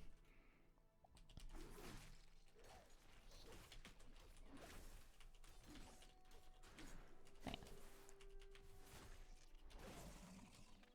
I like playing the game because it doesn't need me to add any more stuff to my house. I appreciate that. I liked going to midnight releases for the game, but I appreciate that I don't have to anymore. It was fun at the time. I don't think I would have fun with it anymore. I like bedtime too much. I'm happy to just download the game and then not have to find room to store any new stuff. We have enough stuff. I think I'm going to take a short break. Now is probably my window, so I'm going to stick myself up here. I will be right back. Okie dokie. Is this the one I want? No, that goes in this here. Which one goes in this here? I'm not putting them down again in weird places, am I? Oh, yes I am. There we go. Losing all my little earpieces. Although these days I have 2 sets of earbuds, so if I lose one of them I can switch to the other one until the first set turn up. And I've been rotating them back and forth like that for years. Alright, I am so close to level 80. That's exciting. I could be close to a Crackling Shard, you know, if I get lucky. That could be exciting. Come on, game. Cough it up. It's not even like it's going to be like, oh man, we get the shard, it's mount time. It's like we get the shard, we're 3 of 10. You know? I just want to see that they're possible, I guess. I just need the first one to reignite my belief.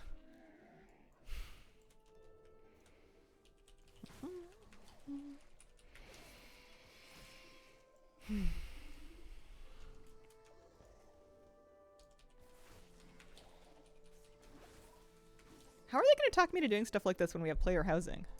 I guess if they said that these elementals dropped like a couch, then that's how they would do it. That's how they would talk me into it. Wish they would not be so rare. I think I'm going to really appreciate this mount once I get it. I think that I'm going to like it a lot more than if it had been a super easy gimme.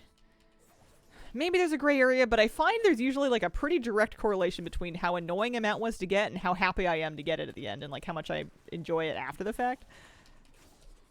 Either that or I'm just like swimming in delusion. Let me go to Halifal and farm Belladar spawns for my new IKEA shelf. Oh man. Helps that Elenir is a unique model for now. Super cool. Yeah. Really pretty. I really thought, well, yeah.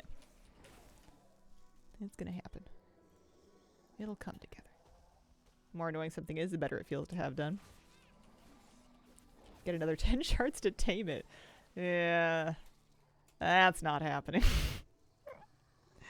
Did I miss it? Did we get a shard? No. Not yet. Fingers crossed. You know. We're hoping.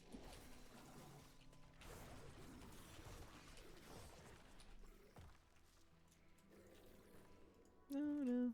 That's okay. We're about to get our first alt to level 80. We're not our first alt, but like our first alt that we've been leveling doing this. Having it as a hunter pet would be a statement. Have you guys, speaking of statement hunter pets, have we seen anybody with the golden peacock or whatever it is? Uh-oh. Am I lagging? I'm lagging. There's like a hunter pet that you can get in Undermine, but you have to spend like some insane amount of gold.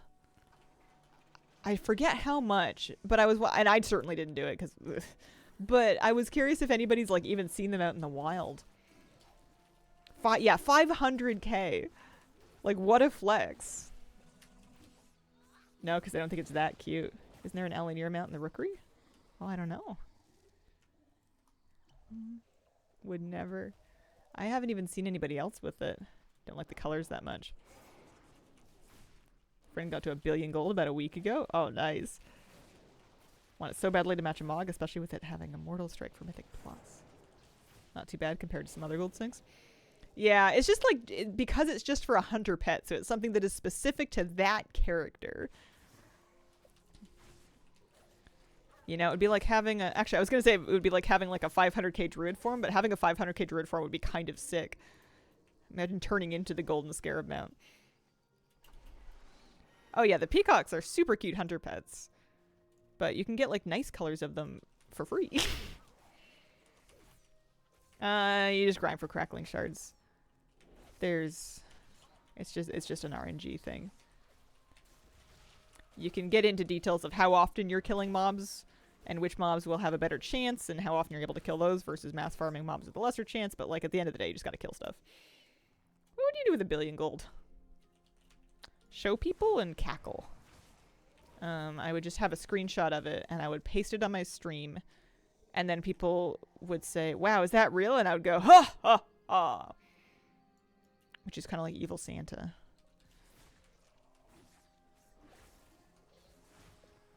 Yeah, that's what I would do.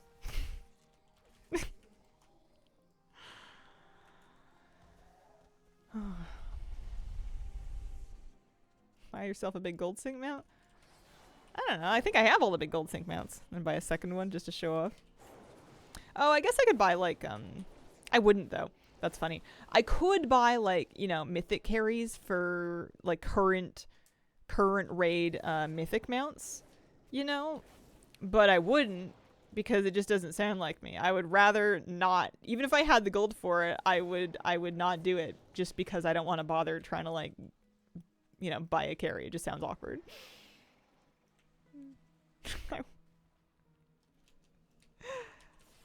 The gold is not the thing standing between me and an unbound Star Eater. It's my anxiety. Well, and the gold, but even if the gold wasn't, that's not the biggest obstacle.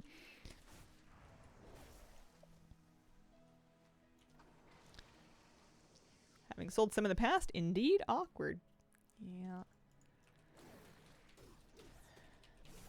Plus, I have enough mounts. I just don't like want the +1 that bad anymore. I would just get them in a couple of years whenever they're solo farmable. And that way I don't have to talk to anybody.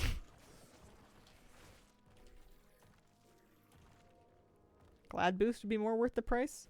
Ooh, I would never do that, though. I don't want a Glad title if I didn't earn it. That's gross. What is that? Like, the whole point of having a Glad title is to flex how insanely good at PvP you got. So, like, having a fake one, is just sad. It's just sad.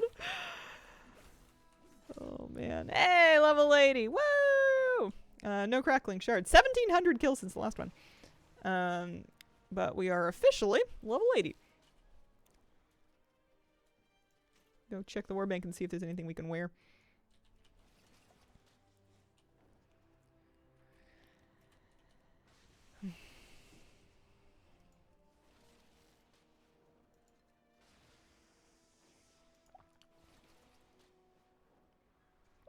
With $1 billion gold, would probably try and figure out how to sell that for real money. Yeah, I guess the closest thing that I would do with an insane amount of gold would be to try to trade it for WoW tokens at the best possible rate. And then just have, like, a lot of Blizzard balance to get the future expansions and then, like, run my sub. You know, to save myself, like, whatever amount of, like, actual money it is.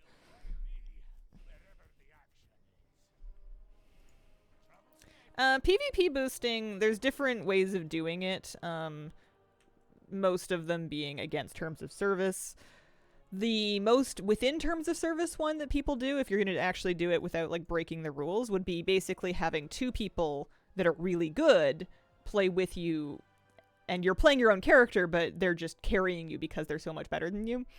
That's generally the safest way, because otherwise you're getting into things like piloting, which is against the rules and whatever.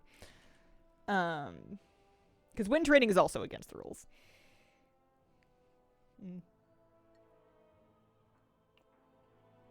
Imagine that you actually queue arena after that and you're at like 1,400 and the people in your threes team feel so safe in your glad arms, then you have to let them down. Well, I mean, I've seen that, and I'm sure you've seen it too, where you're pugging at like 1,600 and you get somebody wearing a glad title, and then you watch them play and you're like, oh, they did not earn that. Like, it's really obvious. Oh, man. Anyway. We're gonna sell these guys. See if there's any gear she wants to wear. Yeah. No, we've all met those people. They're not fooling anybody.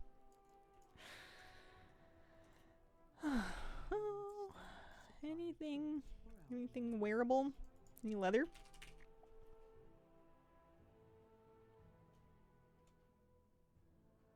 Two pairs of champion legs. One pair of Raid Finder boots. Some shoulders. Hang on. Those boots are better than those boots.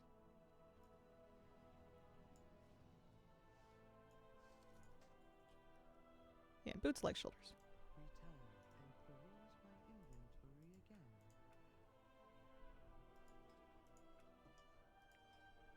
I didn't keep anything I could use, did I? No. That is a trinket. Sure. Would need daggers. So those don't do me any good.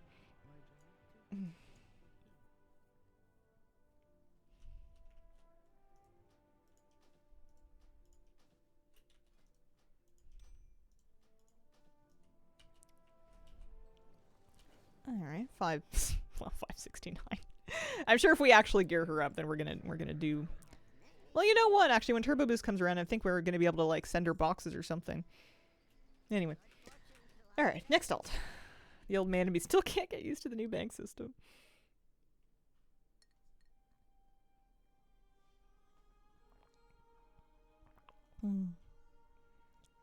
Alright, so that one is my latest 80, which is my 12th 80, because we're at 2, 4, 6, 8, 10, 12. So Squidgy would be next if I just wanted to grind levels here.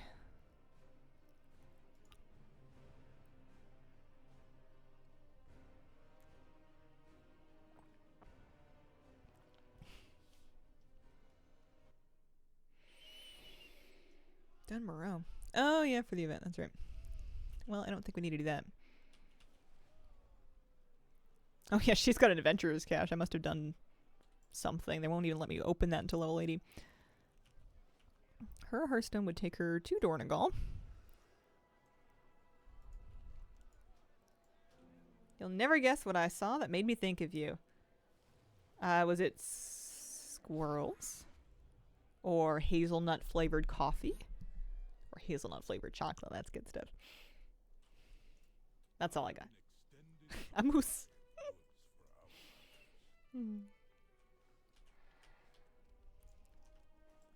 Oh yeah, back on a hunter. Life's good. Close. What was it?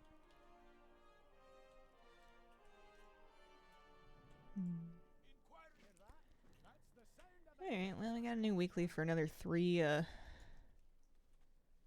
delves anyway. Why do they want me to go to the ringing deeps? That's weird.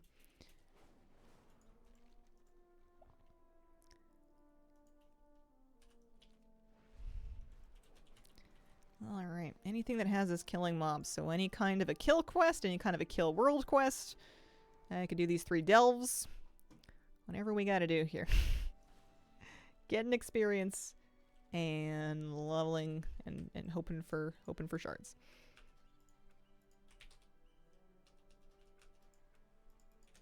And turning on rarity.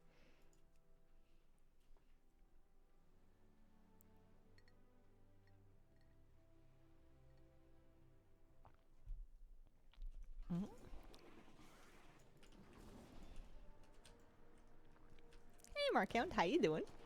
Happy Saturday. I hope your weekend's going well.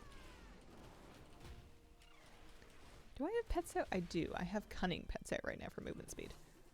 I think I'm fine with that.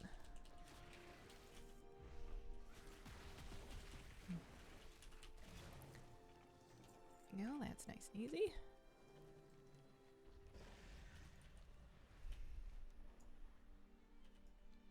Well, I'll turn it in later.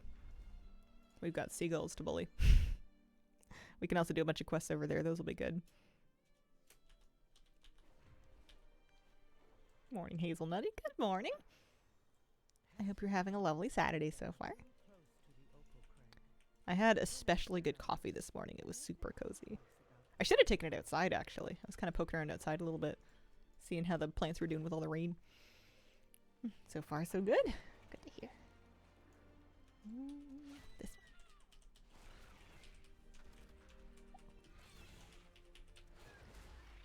one. Is it silly that sometimes I don't want to be a night elf hunter because everyone is a night elf hunter? You know what I mean? Yeah. Yeah, I get that feeling pretty frequently with lots of things. And, you know, it's valid. Rained a couple days ago, so it was nice. It's been blistering the last couple of weeks. My dad likes gnome hunter. My big buddy, go get him. That's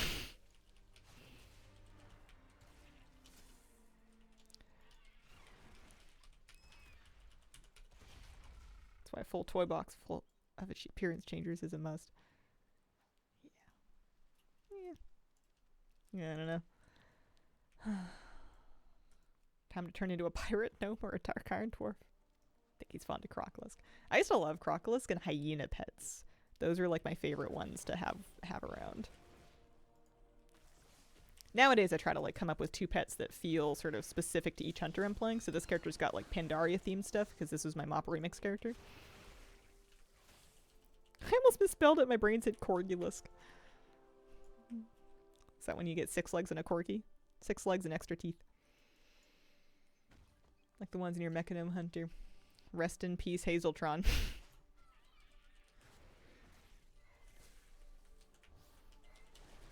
What a mount that would be. I don't think I want to see a corgi with 6 legs. I think that's a prompt I can leave in the drafts. I don't think that would make my life any better.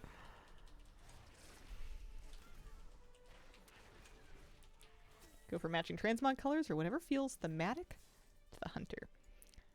Mine have to be named. I know some people don't name their hunter pets, and I don't know how those people live. even if all I have is like 30 seconds and it's a character that I'm never going to play again, I'm still going to right click the pet and be like, I dub thee George, you know? Like, it's got to be something.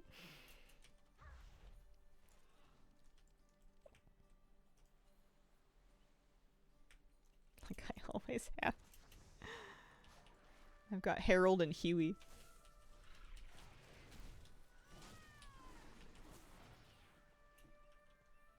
I used to do like more reference names, but not so much anymore. Now I just give them random little nicknames. When I was a kid and I would do a new Pokemon save file, I would always name all of my Pokemon after characters in whatever book I was currently reading. I would just rip character names wholesale. Sure. Void Elf Hunter with 2 dogs. Their names are Subwoofer and Wolfgang. Subwoofer is phenomenal. Hard because it's permanent. I think you can rename a pet with like a scroll of renaming that is crafted by inscription, I think. What up? You ever hit 3K? Last season, I think. I think we did 3K last season. with my group. My friends have been traveling this. I haven't been doing keys for the last couple of weeks. Can you just rename them at the stables? Oh, you can just rename them. Oh. I have a Coltier and hunters whose favorite pets are partner and backup. Legion Remix just gonna be my name with their class abbreviations. Trying to pug 3K as a Fury Warrior. Guess how it's going? I'm guessing not well. Just because if it was going really well, you'd be like really busy in the key, instead of in a Twitch chat. I'm sorry, that sucks. Pugging's no fun. Yeah.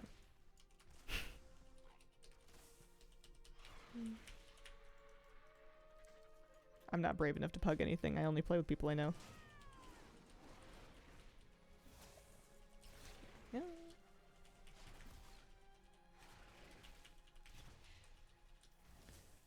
I think I'm gonna do those 3 delves again on this character, and maybe this time they'll drop me a Crackling Shard.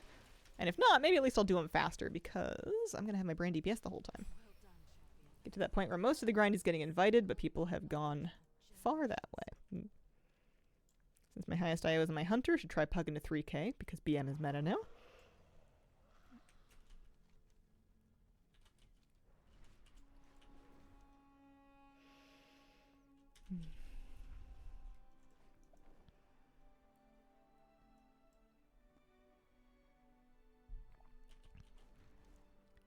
Yeah.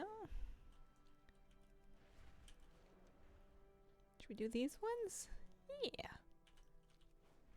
Nice little pocket. Oh, I was gonna do delves. That's right. Let's do 1 delve and see how long it takes. Any excuse for an extra adventurer's cache. Some extra resonance crystals. Oh, I must have pulled her resonance crystals already. Anyway, I think that we're in a good day for story for this particular delve. So yeah, send me in tier 1. I'm gonna double check and make sure my Bran is DPSing. Very good. See how quick we can do this. Kind of curious. Let's rescue these folks and avoid these webs. 3K is about to get much easier to pug with turbo boost. 100K gold if I name my mud skipper after one of her guildies, because they kept mistaking my mud skipper for her. She's a gnome with similar colors. Oh man. It's all fun and games until the mud skipper gets the lust. Or not the lust, the power infusion. If I needed high scores, I'd go to the arcade.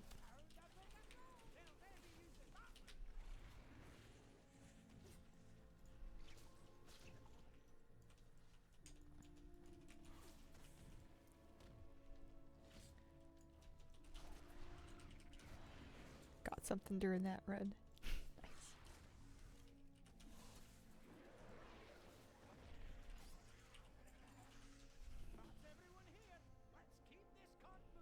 If you can trick a priest into PIing your pet instead of another raid member, that sounds like a complete win. Haven't had much practice with horrific visions with 8 masks. A lot easier now, but I still failed once at Umbrick and once at Illyria. But it tired me so much that I only keep trying 1 run at a time.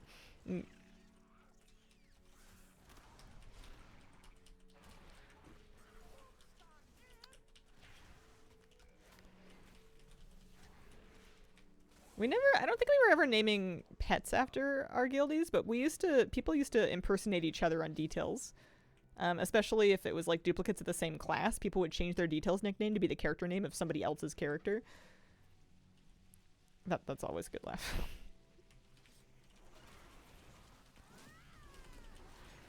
I feel long. Oh, Horrific Visions? Yeah. That was my biggest complaint about them and why I was kind of not excited for them to come back, was they always felt like so drawn out for something that has so little variance week to week for something they want you to repeat. At least this time around, we didn't have to repeat them for too long. A couple of weeks of it and we were done.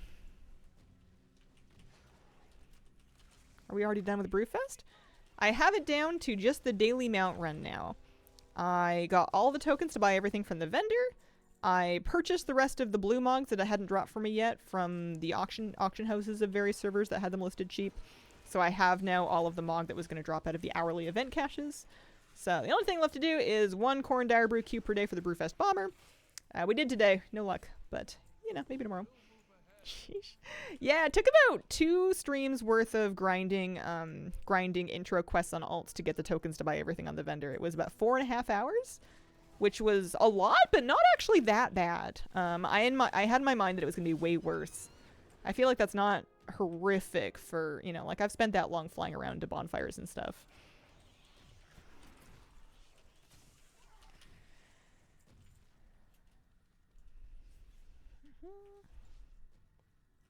It's not too awful, just tedious. Yeah.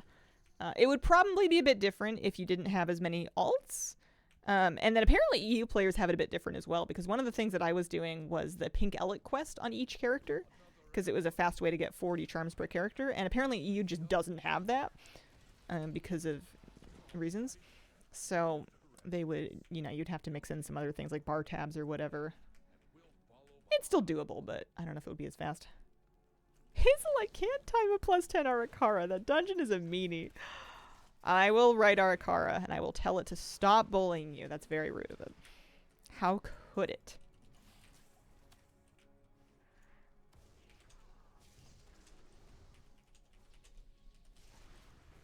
You not have the old version either? I don't know what the deal is, but people were just telling me that that quest is not there and hasn't been for a long time. Fairly competent with prop belly. May have to give it a go. 680-ish now. Yeah, I think worth a look.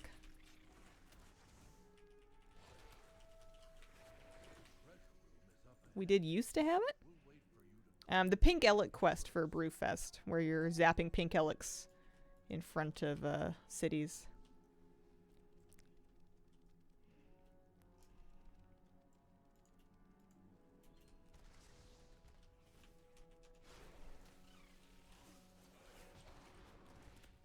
Definitely there this month. On EU? I know NA has it, but people were telling me that EU does not have access to that quest.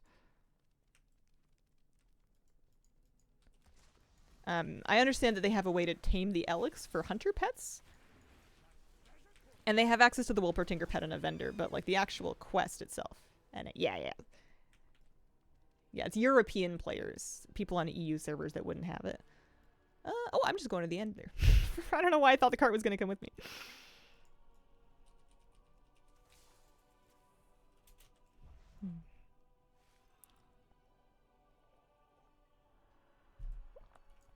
This delve is going quite fast today, actually. Just under 6 minutes.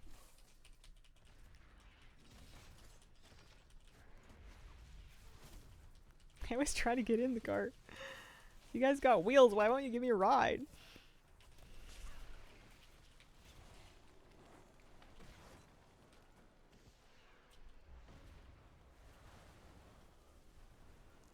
Yeah, under 6. Under 6 minutes, not too bad. See how quick the other ones go.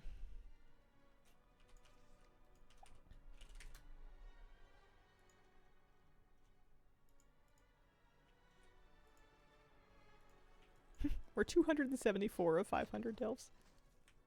We're 0 for Crackling Shards for our time here. Still sad we cannot tame the sheep on Isle of Dorn. They're very cute. Like the moss wolves? Really? I thought you could tame the rams at least, but maybe I'm mistaken.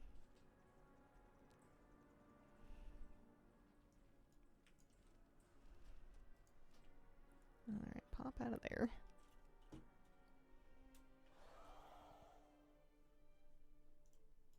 I like assigning one of these to equipment just so I can find my gear to upgrade pretty easily. Actually, I guess I've got 2 of them. That's an upgrade. That's an upgrade. That is definitely an upgrade. Yep. And we can delete the goggles.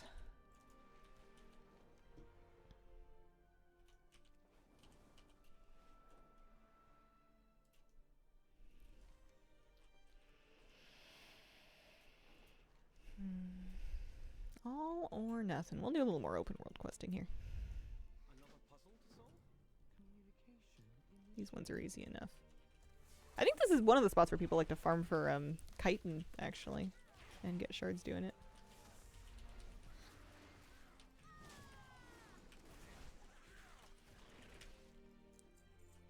Yeah, I also go by Pitopia. If something's not there, I just assume it's not tameable.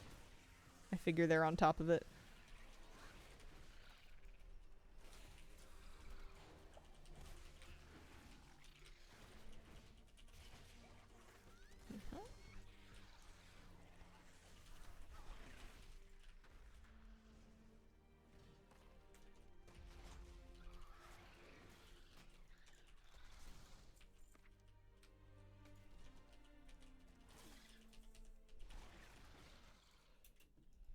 They're too sheepish. At least they're available as battle pets, so you can have the little tiny companion ones with you. I know we got the rams as mounts. The mossels will make great mounts too.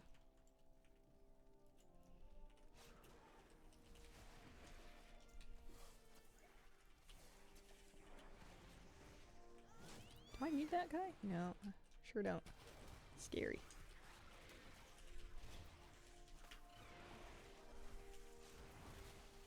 I do think we probably need to go in the cave.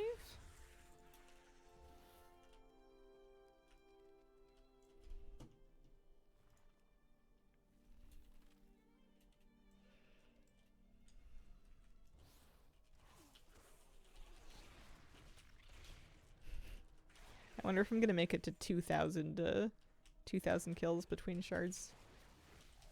We're at 1732.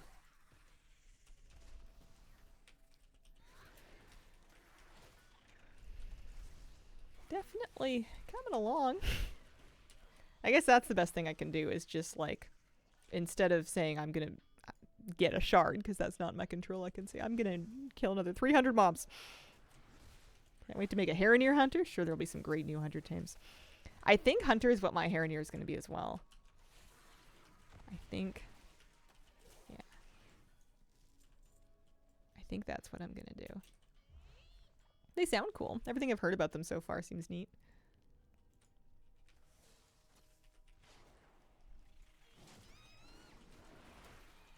Let's go do the rare down here.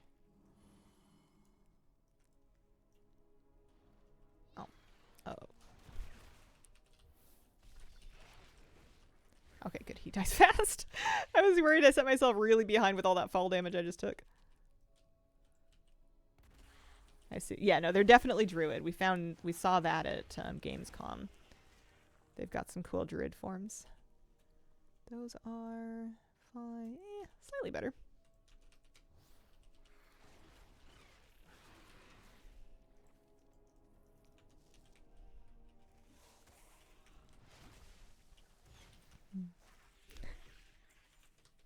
Still no shards? Still no shards. Working on it. I'm trying to be a little bit better about focusing quests and areas that just have lots of mob farming, and I'm trying not to get too sucked into doing quests that are fetch quests and lore quests and go click on this thing and put it over here quests. Harroneer Hunters and Druids definitely both be amazing. I'm trying to think of what else I would even play as a Harroneer. Specifically. I'm not sure. Mine will be a warlock. Wonder if they can be a shaman. That's a good question. I'm sure that any class that we currently have that can be everything will also get Harroneers. So like your priest, your rogue, your mage, your warrior, your hunter. Hi, Hazel. Hello. Let's see. Birgitti? Hello. I'm so sorry for butchering your name. Yeah, things like Paladin, Shaman are a little bit more up in the air. Not sure. I would be surprised if they got Paladin. Speculated rumor that the bat form would be a racial. Not sure why or where that came from. I feel like it was a bad idea to let all races be warlock. Do we have a list of what classes they can be? Let's see. Heron classes. Classes, racials. Wowhead is a thing. Oh yeah, we do. Druid, Hunter, Mage, Monk, Priest, Rogue, Shaman, Warlock, Warrior. So no Paladin. Yes, no to Paladin, yes to Shaman.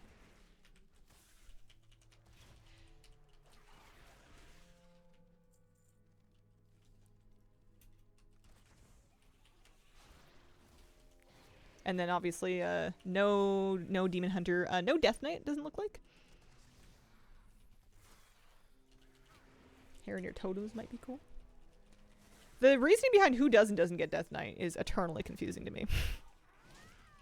Because it seems like one of those classes that they want to let everybody have, and then they came up with that excuse to like give it to a bunch of new allied races, but then I guess not anymore. I don't know. Who's to say? Druid forms have not been officially released, but the gameplay trailer had a feral form, some kind of a big beast thing with a tail.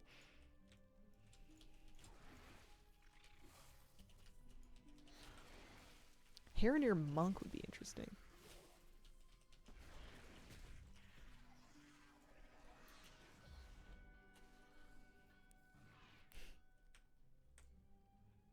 The current Lich King Blovar uplifts the allied races.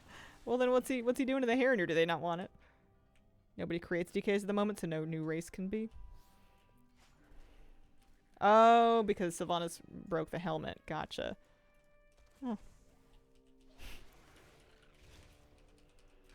I feel like if they really wanted to, they could be like, oh man, touch this shard we found on the floor after she snapped it.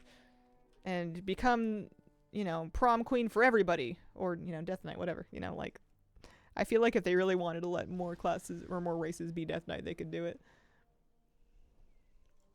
What are people really going to say at this point?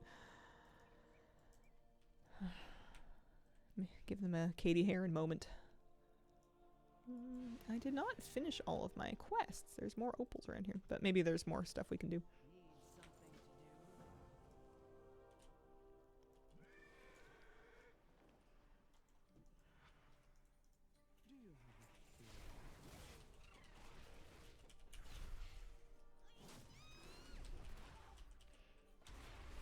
How many shards? 2.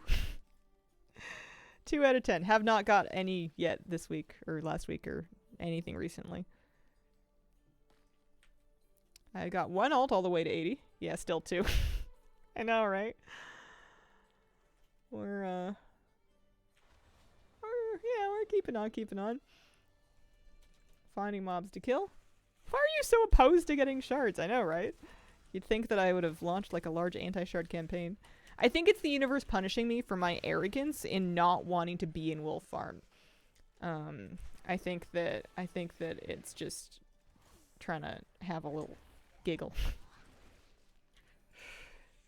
She thinks she doesn't have to AoE farm. We'll show her. Yeah, nothing. But those 2 shards are the 2 shards that I got over the course of the entire expansion so far.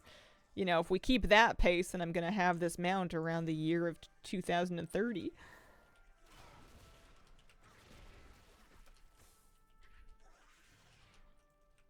Be in Wolf Farm for 30 minutes, reset the karma scales. Never. If I don't have my mule-headed stubbornness, then what do I really have? Ooh, this is a cute map. Forgot about this one. The Arbor Snake. Oh, Christy B, thank you very much for the 18-month resub. Appreciate it. The 2 that you got were actually the hardest ones to get.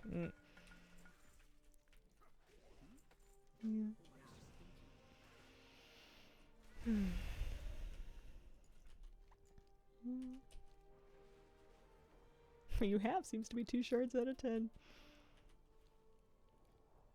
Well, that's alright. We'll get it done eventually. You don't strike me as stubborn. Oh, thanks.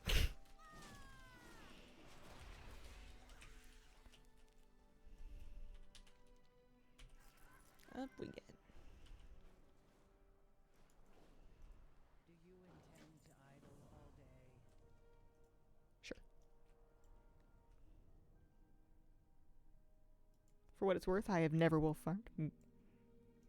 Why can't we get light forged other races? What do they want me to do down here now? Oh yeah, find somebody. That's right.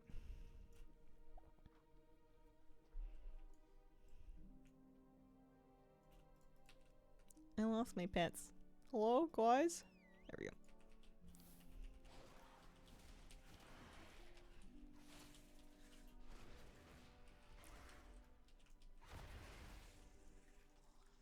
I found a bug on PTR ages ago. The wolves were camping the spirit healer, and they fixed that, so yay me.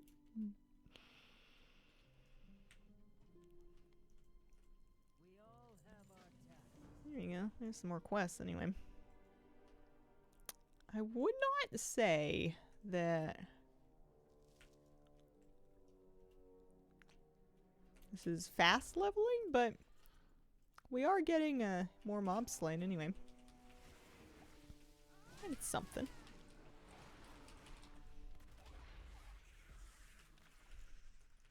I don't really need the 80s for anything right now. I'm just assuming that I will want to have more 80s in the future.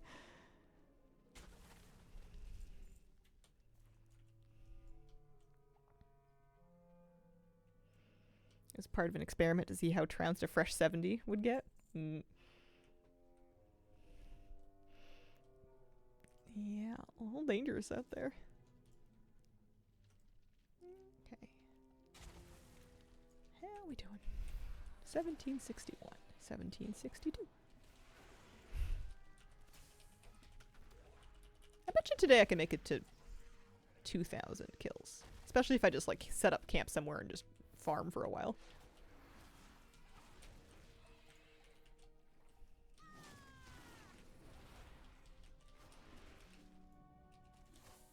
I like to see them all at 80, even if they don't do anything. Yeah, I'm sure one day I'm going to log into that rogue and I'm going to be like, why does she not have gear? Because I didn't go, you know, sometimes I'll get them like World Quest gear or, you know, something, Undercoin gear or whatever, but not this time. Maybe we'll never have to. Maybe we'll just start leveling them right to 90. If the character's at like 77, that's gross. Yeah. Halfway finished.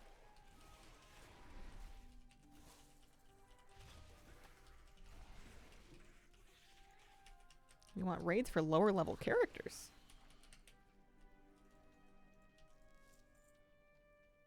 How is that better than just finishing leveling them and doing raid at max level, though? Had a level 80 paladin with an item levels 360 chest. That is an accomplishment.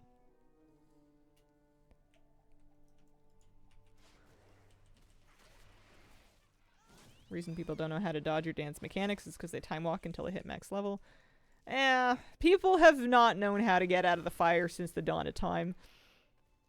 It's true that leveling doesn't prepare you much for endgame, but I don't think they're ever going to fix that. That's people, you know, you can go back on the forums for eons and find people in like vanilla and TBC complaining about people being bad at mechanics. It's just people. There's some fossilized forum salt out there. The only thing that prepares you for endgame is the endgame and patient people. The game has taken a few stabs over time at trying to like educate people more. Like there was the training grounds and the proving grounds. Trying to like teach players how to play with NPCs. Follower dungeons do that to some extent, as does the new starting area. Like they really try to walk you through things like your interrupts and like moving out of mechanics more than they used to. Oh, definitely not flat. Thanks very much for the raid. Welcome, raiders. Hope you had a lovely stream today.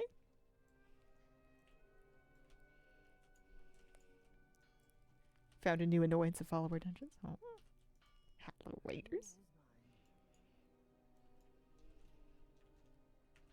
Definitely not raiders here. Hello, hello. Night.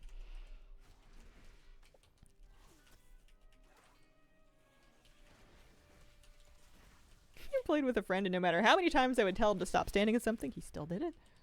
Well, maybe he wanted to. I mean, maybe some classes just can. Some people can just get away with it. You know, moving is a loss of brain cell. Why move when you can get away with standing still? those are finger calories you could save for other purposes. Bubble over move.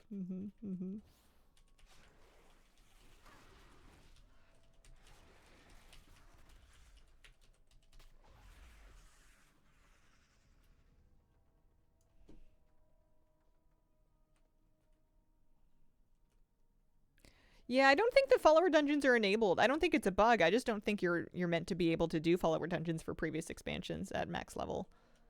It's just not something I think that they... Because I feel like maybe they would think it's confusing. Like, people would get into them and then wonder why they're not getting relevant loot. I think they want to kind of narrow your scope a little bit. I don't know. I'm just saying stuff, though. I could be completely off base. Purposely made a tank for my guild named Stupid, so my healers were forced to heal Stupid. It's your guild named I'm With Stupid? Could you not do the quest in like a regular normal dungeon? Because you should still be able to walk into the dungeon on normal and then solo it at level 80. And do the quest that way? Struggle busted.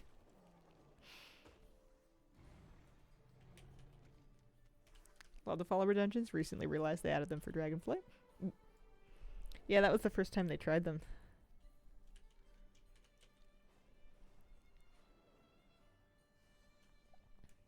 I remember because I had big plans about doing the Onaran Plains one for that drop that you get 3 of to get the mount collected. I never finished that, and I had some plans about doing the follower dungeon to try and grind it out, and then I didn't do it. Last patch. Yeah, that sounds about right. Naku Defensive, that's right. I don't know why I could never remember the name of that dungeon. It was not that long ago. It remains offensive. Naku's so fire, man. I just got a little disoriented in it. I don't like flying in dungeons. I can do it, but it irritates me. Erased it from your memory. The idea that landing inaccurately can pull trash is bad enough when I already have a problem walking accurately enough to not pull trash.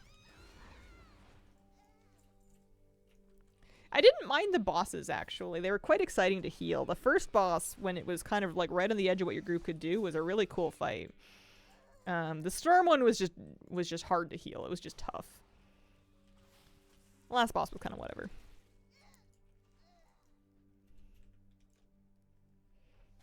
How is the cat doing? Haven't seen him on. She's good. She's doing good. She's doing fine. She seems pretty stable. She has adapted to the move quite well, which is good.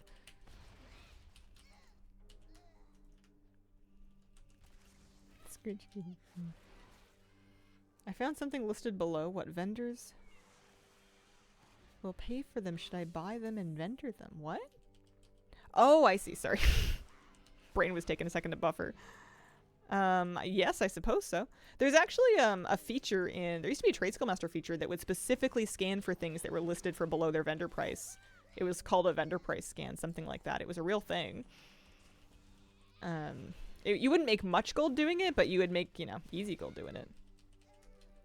Dawnbreaker, everything's more crammed. Yeah. My thing is that, like, your tank will often, like, kind of fly laps waiting for everybody to catch up before they land so that you're all engaging at once, which is great, except that I don't know where we're going, and I'm trying to follow the tank. So the tank is flying laps, and then I'm flying laps. And then I'm getting dizzy, and I'm like, well, where are we going? We're keep doing circles. I don't remember where the pack is. Just because I've done this dungeon for 2 whole seasons doesn't mean I know where we're going. I do like the room with the big book in it, though.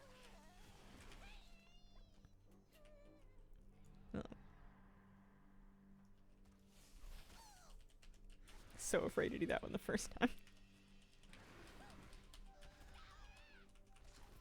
Glad they put flight paths into Naku Defensive.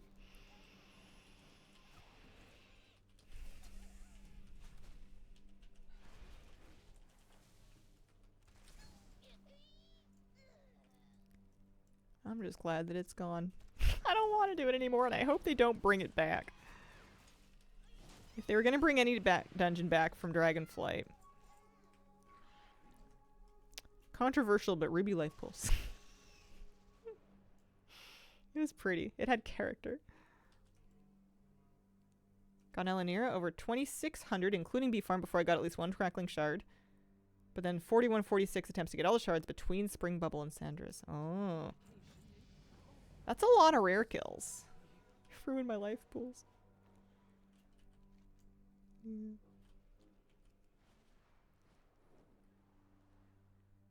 I think we'll see Ruby life pools in any Titan themed patch. Yeah, I bet you they bring it back eventually.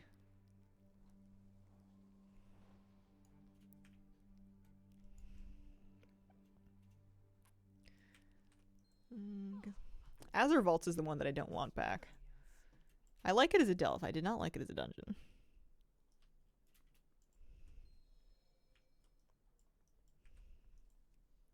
This is the kind of quest I need to not get sucked into doing. Dungeon that I always liked but most hated was Halls of Infusion. I don't even remember which one that is. I think my brain hears Halls and then goes, I don't know, there's too many of them. So many untimed rubies. Midnight will be the time to bring back Dragonflight dungeons, I'm sure. Dawn of the Aspects to return? Yeah, well, Dawn. What was the one with the quantum stuff? That was a cool dungeon. Let's bring that back. Give me some more quantum stuff. Quantum mogs that I'm not ready for.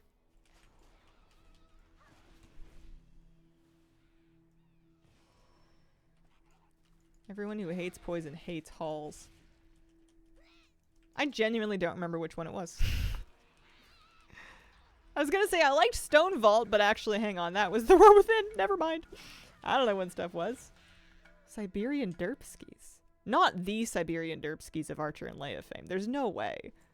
That would be the biggest celebrity acknowledgement in like 10 years. There's no way. There's no way. That would be crazy. Dude, if that's really you, I love your videos, but you freak me out showing maps of where you live. You terrify me. Oh my gosh, you make me feel so much better about everything. I did that one time. Yeah, I saw that. And I was like horrified. I mean, I'm the opposite end of the spectrum. I don't even show people outside of this one room. Oh my god. My husband's gonna die. How did you get here? Do you play WoW? I specifically said, please don't use this map to find my house. Oh my god. I'm so starstruck. This never happened. If you guys aren't familiar, Siberian Derpskis, 2 huskies. Very cute, very fun. YouTube Shorts, probably TikTok too. I don't know about TikTok.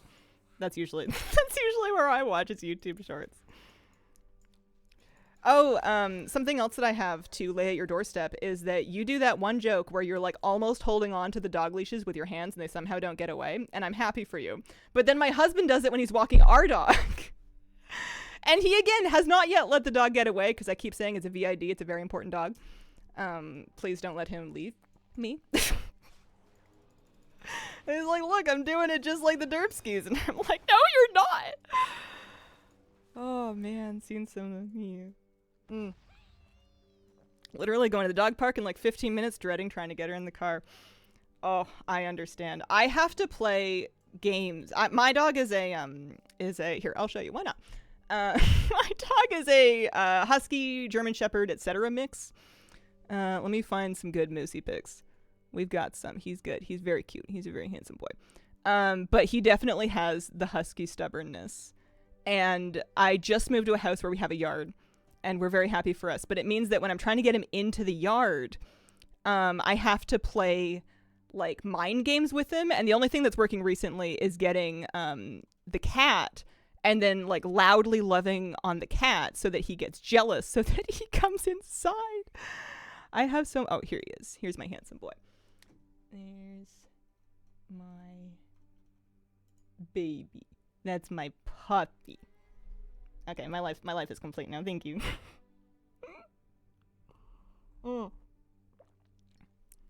At the dog park, if I want Archer to come, I will pet the other dogs, and he comes running. Now, that's the only tool I have left, because he's decided that he can have treats whenever he wants because he's got me pegged. So Psychological warfare is my only real remaining option. The Christmas tree? Yeah, it's an old picture, but isn't he such a cute baby? He's got his big floppy moosey ears. He used to be so tiny. I know, he used to be such a little baby. He's 2 now. He's very cute. Goodest boy. Yeah, anytime that you get a chance to show people pictures of your dog, you're having a good day. Yeah, there we are. there's the snuggle. He's 2 already? Firm believer that husky isn't a breed, it's a state of mind, and that's a purebred husky as far as I'm concerned. Yeah, he's got the negotiation down pat, but he's such a good boy. He's so sweet. We've got a blind kitty, and he's so sweet with her. And I didn't think he was ever gonna be because he's like insane, but he's real cute. That went fast. I know, can you believe it's been 2 years since I got Moose? I'm just happy that I got him a yard before he like got old and stuff. Mine is half Kelpie, stubborn as hell. Oh my gosh, every time we meet a Kelpie at dog parks or whenever we used to, they would be so much fun. My dog loves them, but like insane. Huskies singing the song of their people. My German Shepherd wakes me up at 4 a.m. to go to the bathroom and then stubbornly lies down just by the door outside because she doesn't want to come in. It's like this cold, hard floor that will hurt my joints and make me achy is just what I want. Thank you. Love how vocal Huskies are. 2 years since you muted your stream, picked up the phone, had the biggest smile on your face. I know, what are the odds that they would call me about the dog on stream, too? I never answer my phone. Blind kitty. Yeah, she's real sweet. I probably have one somewhere of the 2 of them together here. We just moved, and she was furious, as is her right to be. And she was in her carrier complaining, and Moose just like, his dog's name is Moose, he just like set up camp right in front of the carrier while all the movers are moving the boxes and stuff. And here, there they are. He used to, this is our old place, we used to have this routine where he would watch her eat, because he knows he's not allowed to have the cat food out of the cat bowl, but he is allowed to have cat food off the floor. So he would wait for her to drop her food and then wait to see if she was going to get it, because she also liked to eat it off the floor. But he's such a patient boy. Maybe.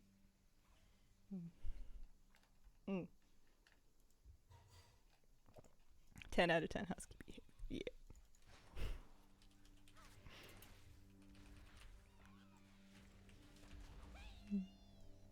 I'm so happy. Thanks for stopping by my stream. You totally made my day. One comes running when she hears the cat up in hairballs and waits to eat it. I mean, on one hand, gross. On the second hand, possibly questionable digestively, but on the third hand, convenient? I'm not gonna lie, Moose has beat me once or twice to kitty throwing up. It's not ideal. He gets kind of outlawed from puppy kisses for a little while, but no damage numbers? Nah, I figure I don't need him. Stuff is either gonna die or it's not. Thinking about getting back into WoW. Is the last phase any good? The last phase. That sounds like a classic thing. I only really know about retail. Not allowed near the litter tray, obvious reasons. He used to call the litter box the buffet table. Oh, man. At least you know the area being clean. Yeah. Oh, man. Do you feel concerned at what kind of things some dogs want to eat? I'm just glad that he grew up to the point that he stopped trying to eat inedible objects. Like, when he was a puppy, anything was going in his mouth, and it was a full-time job trying to have him not die. Like, he once tried to eat a piece of a tire. There was, like, tar and rubber, and he was like, ooh, yummy, and he was trying to consume it, and I had to stop him and yank it out of his mouth. And it's like, what are you doing? Please. We have a long and happy life ahead of us if you would just cooperate. Still eats dog beds, only 15 months old. I kind of, my puppy damaged my furniture, and, you know, and also some of my clothes. And I kind of love it. Like, there's little spots where he gnawed on the table legs when he was a puppy, and I don't think I would change them for anything, because it just reminds me of when he was all cute and rascally. And he's still cute and rascally, but now he's big and cute and rascally. Whenever I go to the patio, I need to scan for dead birds because my dog will gobble them up. Oh. Cat who ate spider webs and preferred big dusty ones. That's strange. Maybe they were crunchy. They're babies, yeah. Oh man, they're lucky they're cute. I wanted an adult dog. It was my partner that wanted us to get a puppy, but it all worked out because I got Moosey and I don't know what I would do without him. He's so cute.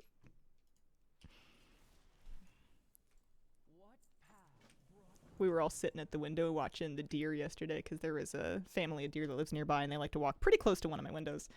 And there's like a little patch of weeds and stuff there, and they were coming by just mowing the dandelion flowers. Like there was this deer fawn that would just go to every dandelion flower and just nyomp, nyomp, nyomp each one off of the stems methodically and with pretty considerable speed, which I appreciate because I don't even have a lawnmower yet, so I appreciate the help. And Moose and I were at the window and actually pulled up a chair, but then it's not exactly looking at like a neighbor's house, but they can kind of see that window from their yard. And I think I wonder, I was a little self-conscious. I was like, what if they think I pulled this chair up to the window just to like stare at them? Oh, sorry, not you, just watching the deer. Present a buffet table for the deer. Gold diamond effect. Is it my waypoint UI perhaps? Tracking the location of, hang on, I'm trying to find it. Yeah. That's waypoint UI if that's what you're looking at right there. Yeah, deer, the free lawnmower, exactly. Ow! I need to stop walking over these mushrooms.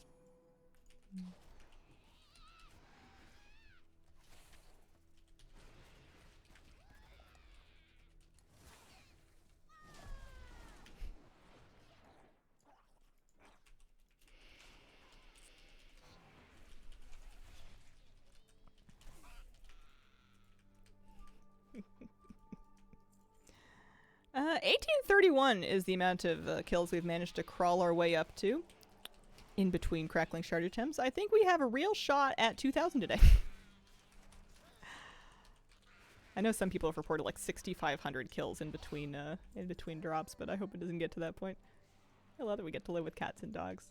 It feels like something that would be fictional to me sometimes, like having domesticated pet predators that live with you and are cute and fluffy and you can feed them snackies and go on adventures with them and give them big hugs. It feels like something that I like edited into the fabric of the universe. Might need the Nazmir mount treatment. Yeah, I don't want to farm it in groups. I've just gotten stubborn about it now. I have not been counting Witcher elites. I just have the rarity counter. I was doing rares for a while. Nothing. No luck.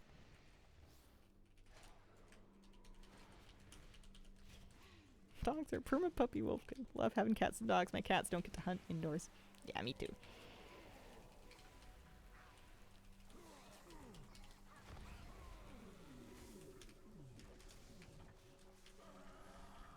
Look at my cat all the time like, wow, you are a creature. I love this. She's like the best friend that you could possibly have. She's just so chill and sweet. And she's like obsessed with me and I'm obsessed with her. And we just get to hang out together all the time. She's not even like super pushy and needy about it. Like she'll come by and she'll want pets and she'll be head bumping. And then she'll settle down to sleep, or she'll go, I've got a bed in here. And she'll go sleep there for a while. And you know, like we just check in throughout the day. She's not all over me, but she wants to know where I am. And she's just the nicest kitty you could ever have. You being so unlucky makes me wonder if I just got very lucky. I think that those things are 1%. And I probably should have seen a shard from doing them by now. I don't know. Follow you around the house, pretend they happen to be in the same room. She follows me around the house when she wants me to go somewhere. And she'll be trying to herd me towards the room of her choice. So she usually doesn't unless she wants me to stream or she wants me to take a nap, because those are the two things that I do where she can cuddle up on me and get warm. Anything else, I'm moving around too much. But if she thinks that it's like nap time, or if she thinks that I might sit at my desk and stream for a while, she'll try to like direct me into that room, which is really cute. A long time since I've been able to catch a stream. Wanted to say hi. Hope you're doing well. Thank you very much, Winrex.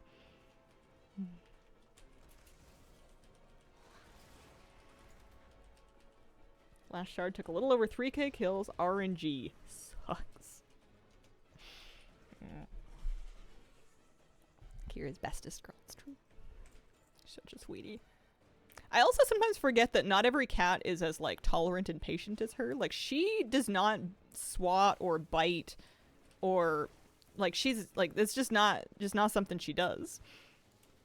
And I forget sometimes until I, like, hang it with other cats that there are other cats that are a little bit more temperamental, or maybe subject to more mood swings.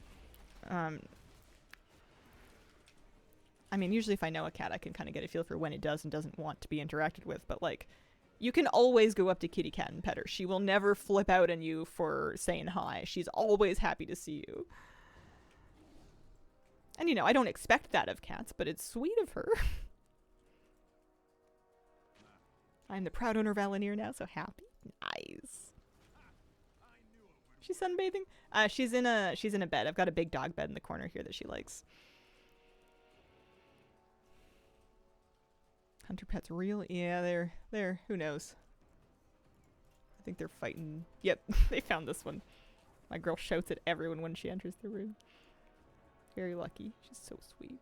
She really likes company too. I had my mom and her husband over, and you know, she always comes out eventually. Not right away, but you know, if we have company for a few hours, she will mosey on out and kind of, you know, go around the room and be like, "Hello, I'm here. How are you doing? Who are you? Why are you here? Hello." Like, she just wants to check in and see if anybody else wants to pet her, and she'll hop up on, like, the laps of, like, my parents or sister, like, people visiting. And even with my I've got a 3-year-old nephew, loves kitties, and he'll pet her, and she's really, really patient with him too. Like, she will eventually be like, "Okay, that's nice, but that's enough now," and she'll scuttle off. But she'll, like, hang out for a little bit while he's petting her. Called one of our cats the mayor. Some cats will hide the entire time guests are. It's nice when they come out and say hello. Current sprite we also call General Underfoot. Wolfcloud once mentioned his puppy being is in the way, and I've kind of adopted that for Moose because he often is in the way. Especially here. He has a way of wedging himself right into, like, a narrow space, or, like, right behind me so I can't turn around. And it's like, buddy, excuse me. Beep, beep, beep, beep, beep. Logie and Astrid are cats, and Lyra is a pet dog. I'm considering buying a cat momentarily. You remembered that? Of course! It was cute! Also a bit afraid you'll waste my furniture. I have had to let go of my need to have nice things or keep my nice things in nice condition, especially with, like, young or new animals. It is probably not inevitable, but at least in my home, it's inevitable that things are going to be damaged, and some of them in ways that will never be fully fixed. I don't know why I bought a light-colored rug, but I have a light-colored rug that is, it's never going to be the same. Some things will get spilled on it and or emitted upon it that, yes, you can clean out with enzyme cleaners. Yes, you can get the smell out, but sometimes the color is permanently changed. Dog bile, I know you're looking into getting a cat, but some types of animal fluids will just actually, like, bleach or lighten fibers, and you're just out of luck. Have Bengal siblings, best of both cats and dogs. Kids and animals means I don't have anything expensive or breakable. Maybe about to get a new foster cat. Is in the way. One of Finley's many middle names. We're worried about the scratching. Yep. Norwegian forest cats. My favorite cats are the kitties that you see in the local shelters with the little cat faces and their little cat paws. Their own little cat personalities. I love me just like a standard issue cat. Shy boy, same age as our kitties. Hopefully they can be buds. Oh, I hope they help bring him out of his shell. Yeah, so all of them? Yeah. Love thinking what my pets would be like if they were people. We had a wooden pillar, and when my baby was a puppy, she gnawed on it till she hit concrete.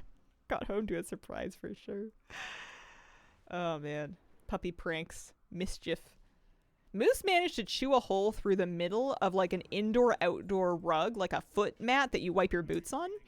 I could have understood if he'd chewed up the edge of it, but he managed to somehow gnaw a hole through the middle, which was just impressive.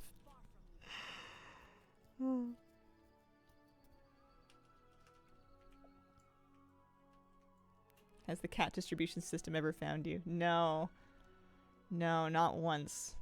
Which is lucky for me because I would have no willpower and I would end up with too many cats.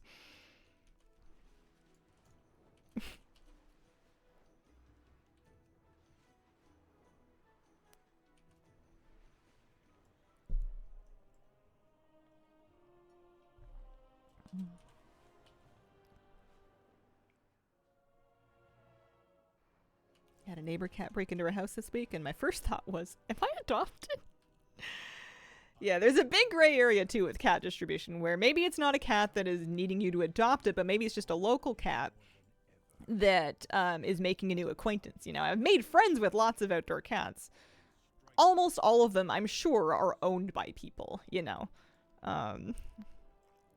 I don't think I've encountered any truly stray cats that weren't like well established and had 17 porches to eat off of.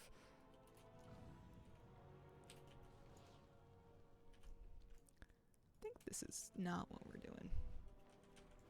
Let's go do another delve, huh? Let's do the fungal folly one. We had a regular visitor neighbor cat for a while. Neighbor besties with a true owner. One moved in when I was a kid, walked in like he owned the place, sat on the rug, and the other cats didn't seem to mind. Some videos I see of like cats finding people and just going home with them make me think that cats have legends about like the inside life, and occasionally a street cat will just hear about it from their friends and then like choose a mark and be like, you, yes, I shall get into your car and be cute in your lap and you shall take me home and feed me, and it like works. I swear they know. Thou art owner. Amy, thank you for the 31-month resub. Last 3 months sub for a while. It's totally fair. Wish I could be here more. We will be here for you at any time. If you ever want to pop back in. Sub or not. Any amount of break. No problems at all, of course. Cyberwolf, thank you for the 72-month resub. Hi, everyone. Hello. Cats pick their people, not always their original owner. Man, I would be heartbroken if my cat decided that she wanted to live with somebody else. What do you mean? I'm your mother. Japan has lore about outdoor cats communicating with the local cat community. If you lose your cat, talk around, send them home. That's cute. I've never lost a cat, but it seems like such a nightmare. We get or we used to get, at least in our last place, like lost cat posters up pretty often, and I always take a picture of the number and like keep an eye out for them. I never found any of them. Yes, only pure indoor cat for me. Well, I guess she's the only cat I've ever had, and now she's extra indoors because she's blind. It's not safe for her to be outside, but I was keeping her indoors even before, just because it's safer for her, and safer for like local birds and whatnot. This one. Mine are too well pampered. A UK study that shows most outdoor cats have multiple families. Right.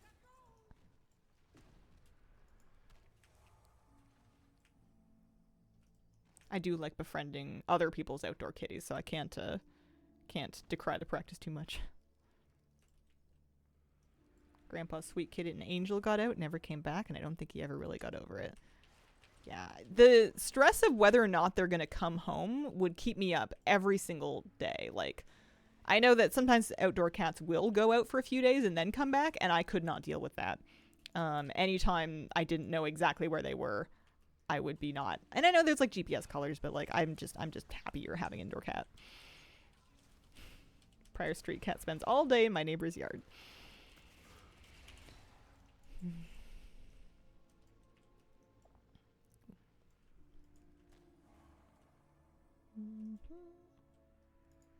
It would just make me worry.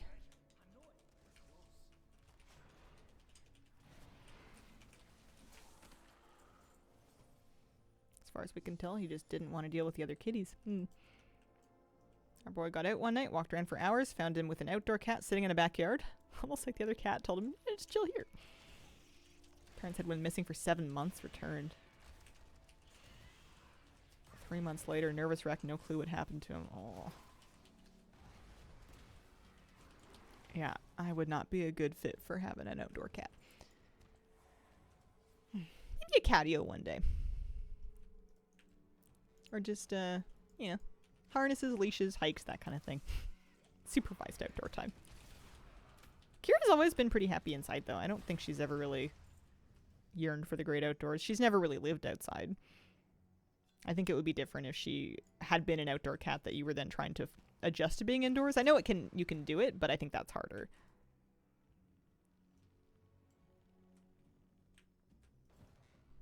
Are we good? No, there's one more over here we need.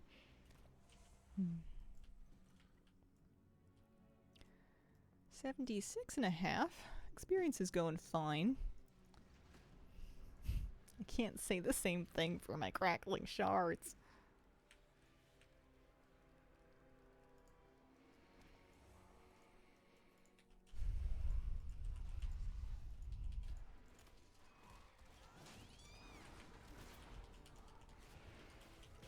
I wonder what my first shard is going to come from. If it's going to be from a rare, or not first, but my first in this sort of farming saga.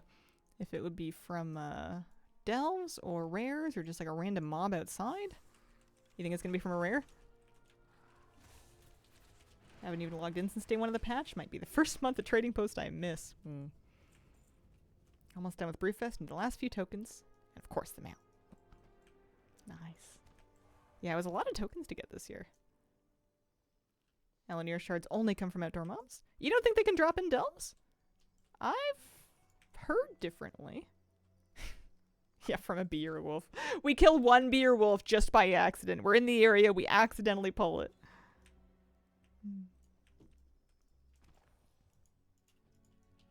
I am farming for Elenier, yeah. I'm kind of trying to level my alts and Elenier farm at the same time.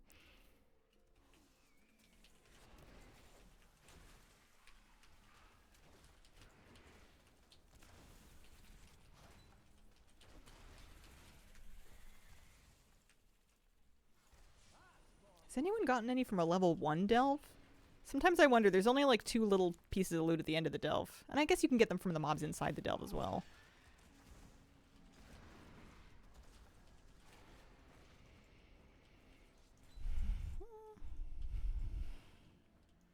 Never had a drop from a delve, yeah. I've heard that the 3 Aladorn delves, Kriegwald's Rest, Earthcrawl Mines, and Fungal Folly all have chances to drop them from the mobs, not the chest. If it's from mobs, why would he care about what the chest is? Well, I've heard people getting them from the chest too, so I wondered if that was the case, then maybe there would be a better chance from a higher level delve that had more chests. But I don't know, because I've never seen one drop from a delve. I've just heard secondhand stories. That's why I'm fishing for information.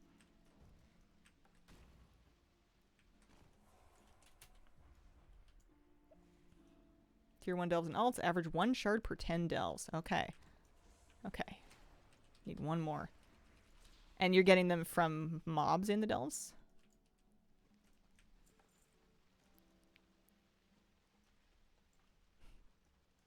Would think the opposite. Well, 2 minutes ago you said they couldn't even drop from delves. So where's your information coming from? Got all my Crackling Shards today from farming bees. Nice. Mostly mobs. Gotcha.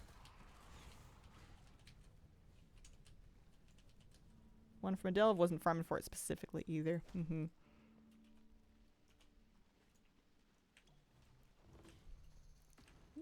finished this one.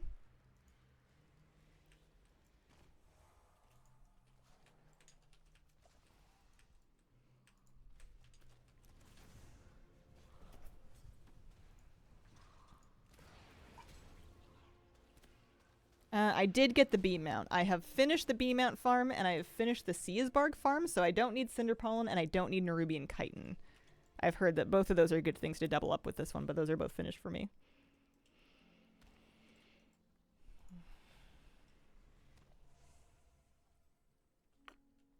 I got 1 shard while I was farming pollen for my mount. Which is, I guess, better than what I've done here, but...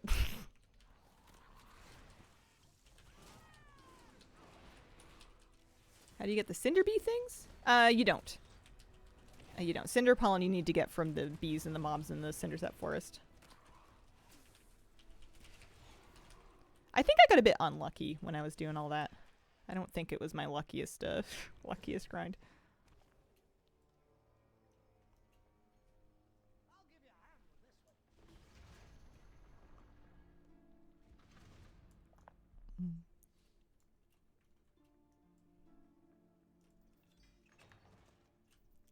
one. No luck there.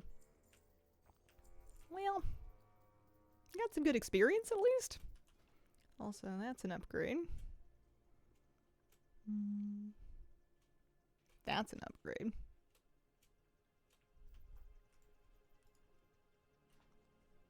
Thank you, Instant Savage.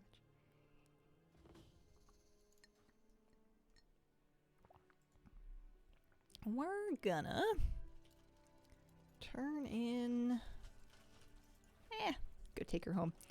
It's time for me to wrap up for the day. It is noon. We're at the end of my time slot here. I had fun today. We didn't get any shards, but I did get the rest of the blue mog from the hourly event. And by that I mean from auction houses, but it's the same stuff. Enjoy your lunch. Thank you. Thank you so much to everybody for joining me today on stream. I appreciate the company.